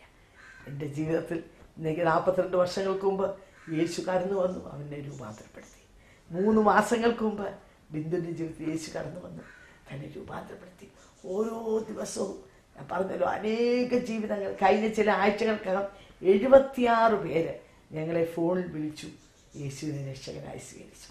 അവരുടെ എല്ലാ ജീവിതങ്ങളും രൂപാന്തരം പ്രാപിച്ചു. ഇന്ന് യേശു അത്ഭുതം പ്രവർത്തിച്ചുകൊണ്ടിരിക്കുക. അനേക നിലകൾ ദൈവം പ്രവർത്തിച്ചുകൊണ്ടിരിക്കുക. കഴിഞ്ഞ ആഴ്ച ഞങ്ങൾക്ക് ഒരു അനുഭവം ഉണ്ടായത്, രേഖ എന്ന് പറഞ്ഞ പെൺകുട്ടിയുടെ പ്രോഗ്രാം നിങ്ങൾ കണ്ടു കാണും. കഴിഞ്ഞ ആഴ്ചയും അതിന് മുമ്പത്തെ ആഴ്ചയും ബൈ മിസ്റ്റേക്ക് 2 ആഴ്ച അവരത് പ്ലേ ചെയ്തു. കഴിഞ്ഞ ആഴ്ച ആ പ്രോഗ്രാം കഴിഞ്ഞപ്പോൾ പലരും ഇങ്ങനെ വിളിച്ച കൂട്ടത്തിൽ രേഖ പോയി ഫോൺ എടുത്തു. രേഖ ഇവിടെ ഞങ്ങളുടെ കൂടെ താമസിച്ച് വർക്ക് ചെയ്യുക. അപ്പോൾ ഒരു സിസ്റ്റർ എറണാകുളത്ത് നിന്ന് വിളിച്ചിട്ട് ഇങ്ങനെ പറഞ്ഞു, എൻ്റെ സിസ്റ്റർ ക്യാൻസറായിട്ട് ഹോസ്പിറ്റലിൽ കിടക്കുക, പ്രാർത്ഥിക്കാമോ എന്ന് ചോദിച്ചു. പറഞ്ഞു, അയ്യോ നിങ്ങൾ ഇന്നത്തെ പ്രോഗ്രാം കണ്ടല്ലോ, ഇന്ന് രോഗസൗഖ്യത്തെക്കുറിച്ചല്ലേ പറഞ്ഞത്. രേഖ എന്ന് പറഞ്ഞ കുട്ടി തൻ്റെ സൗഖ്യത്തെക്കുറിച്ചാണ് ടെസ്റ്റിമണി പറഞ്ഞത്, നിങ്ങൾ കണ്ടല്ലോ. അപ്പം ആ പ്രോഗ്രാമിൽ സാക്ഷി പറഞ്ഞ് ഞാൻ തന്നെയായിരുന്നു എന്ന് പറഞ്ഞു. അപ്പം ഈ വ്യക്തി പറഞ്ഞു, മോളെ നീയല്ലേ ഞങ്ങളുടെ സിസ്റ്ററിനെ കാണാൻ വന്നത്? അപ്പോൾ ഞാനിവിടെ ചിങ്ങവനത്താണ്, ഞാൻ എറണാകുളത്ത് ഈ കോമ്പൗണ്ടിൽ ഞാൻ പുറത്തു പോലും പോയിട്ടില്ല. ഇല്ല നീ തന്നെയാണ് വന്നേ, നീ തന്നെ വന്നു, നീ എപ്പിസോഡിൽ പറഞ്ഞ അതേ കാര്യങ്ങൾ നീ പറഞ്ഞു. ഒരു പച്ച ചുരിദാർ ഇട്ടുകൊണ്ടാണ് നീ വന്നത്, ഏകാന്തിൻ്റെ പേര് പറഞ്ഞു, ഈ കാര്യങ്ങളെല്ലാം നീ പറഞ്ഞു, നീ തന്നെയാണ് വന്നെന്ന് പറഞ്ഞു. അപ്പം അതാരാ എനിക്ക് ചിന്തിക്കാൻ പറ്റുമോ? മറ്റാരുമല്ല, സ്വർഗത്തിലെ ദൈവ ദൂതനാണ് രേഖയുടെ വശത്ത് അവിടെ പോയത്. രേഖ പോയിട്ടില്ല, ഇന്നും സ്വർഗത്തിലെ ദൈവം അത്ഭുതം പ്രവർത്തിച്ചുകൊണ്ടിരിക്കുക. എന്തിനു വേണ്ടിയാ? ജീവിതങ്ങളെ അവൻ സ്നേഹിക്കുന്നുണ്ട്. ഓരോ വ്യക്തികളെയും കർത്താവ് സ്നേഹിക്കുന്നു. കർത്താവിൻ്റെ വരവ് ഏറ്റവും ആസന്നമായി. ഈ കർത്താവിൻ്റെ വരവിന് വളരെ വളരെ വളരെ അടുത്ത് നമ്മൾ എത്തിക്കഴിഞ്ഞിരിക്കുക. കഴിഞ്ഞ ദിവസം ഞാൻ ഫേസ്ബുക്കിലൊരു കാര്യം ഇങ്ങനെ കാണാനിടയായിരുന്നു. ഒരു നിങ്ങളും പലരും കണ്ടു കാണും. ആഫ്രിക്കയിലുള്ള ഒരു വ്യക്തി, ഒരു പാസ്റ്ററാന്ന് തോന്നുന്നു, താൻ ഇങ്ങനെ ബൈക്കിൽ യാത്ര ചെയ്യാണ്. അപ്പോൾ റോഡിലൊരു വൃദ്ധനായ മനുഷ്യൻ നിൽക്കുന്നു. അപ്പോൾ തനിക്ക് ലിഫ്റ്റ് കൊടുക്കാമെന്ന് പറഞ്ഞ് താൻ ലിഫ്റ്റ് ചോദിച്ചതിൻ്റെ ബന്ധത്തിൽ ബൈക്കിൽ കയറ്റി പോയിക്കൊണ്ടപ്പോൾ താൻ പറഞ്ഞു, സ്വർഗത്തിൽ ഇപ്പോൾ എന്താ നടക്കുന്നതെന്ന് അറിയാമോ എന്ന് ചോദിച്ചു. അപ്പോൾ പുള്ളി പറഞ്ഞു, ഞാനെങ്ങനെ അറിയുന്നത് സ്വർഗത്തിൽ നടക്കുന്ന കാര്യം? അപ്പം താൻ പറഞ്ഞു, സ്വർഗത്തിൽ ഇപ്പം പിതാവാൻ ദൈവം ദൂതന്മാരോട് പറയുകയാണ് കാഹളം ഊതാൻ. ഞാൻ കാഹളം ഊതുമ്പോൾ എന്തു ചെയ്യും? മരിച്ചവർ അക്ഷയരായി ഉയർക്കും, ജീവനോടിരിക്കുന്ന ദൈവകുഞ്ഞുങ്ങൾ ട്രാൻസ്ഫോംഡ് ആയിട്ട് വാനമേഘങ്ങൾ എടുക്കപ്പെടും. അപ്പം കാഹളം ഊതാൻ പറയുകയാണ്. പക്ഷേ യേശു കർത്താവ് അതിൻ്റെ നടുക്കുന്നൊരു കരയുക, പിതാവേ കുറച്ച് സമയം കൂടെ please wait some more time, എൻ്റെ കുഞ്ഞുങ്ങൾ കുറച്ച് പേര് കൂടെ ഒന്ന് രക്ഷ പ്രാപിക്കട്ടെ. അതിനുവേണ്ടി മാത്രം യേശുവിൻ്റെ വരവ് ഏറ്റവും സമീപമായി. എന്നാൽ എന്നെ കേൾക്കുന്ന നിങ്ങളിൽ ചിലരായിരിക്കും രക്ഷ പ്രാപിക്കാനുള്ളത്. He might be waiting for you. ഇന്ന് രാത്രികാലം യേശുവേ എന്നെയും നിങ്ങളുടെ പൈതലാക്കി തീർക്കണമേ, എൻ്റെ ഹൃദയത്തിലേക്ക് വരണമേ. ബിന്ദുവിൻ്റെ ജീവിതത്തിൽ ഇത്രയും അനുഗ്രഹങ്ങൾ, സമാധാനം, സന്തോഷം, വിടുതൽ, സൗഖ്യം, വിജയം നൽകിയ കർത്താവേ, ഞാനും എന്നെ നിനക്ക് വേണ്ടി ഏൽപ്പിക്കുന്നു എന്നൊരു വാക്ക് പറഞ്ഞ് യേശുവിൻ്റെ രക്ഷകനായി സ്വീകരിക്കുവാൻ നിങ്ങളെ ആഹ്വാനം ചെയ്തുകൊണ്ട് എൻ്റെ വാക്കിൽ വിരമിച്ചോളൂ. ഇന്നത്തെ പ്രോഗ്രാം നിങ്ങൾക്ക് എല്ലാവർക്കും അനുഗ്രഹമായി തീർന്നെന്ന് ഞങ്ങൾ വിശ്വസിക്കുന്നു. നിങ്ങൾക്ക് എന്തെങ്കിലും അപേക്ഷകളോ പ്രാർത്ഥന വിഷയങ്ങളോ ഉണ്ടെങ്കിൽ ഞങ്ങളുമായി ബന്ധപ്പെടുക. ഞങ്ങളുടെ മേൽവിലാസം Bethesda communications, new India church of God, Chingavanam, Kottayam. Phone number 0481-243-0329, 653-3329. Mobile number 9447578202. Email mariamathampi@yahoo.com. അടുത്ത ആഴ്ച വീണ്ടും കാണാം ഇതേ സമയം. ദൈവം നിങ്ങളെ അനുഗ്രഹിക്കട്ടെ.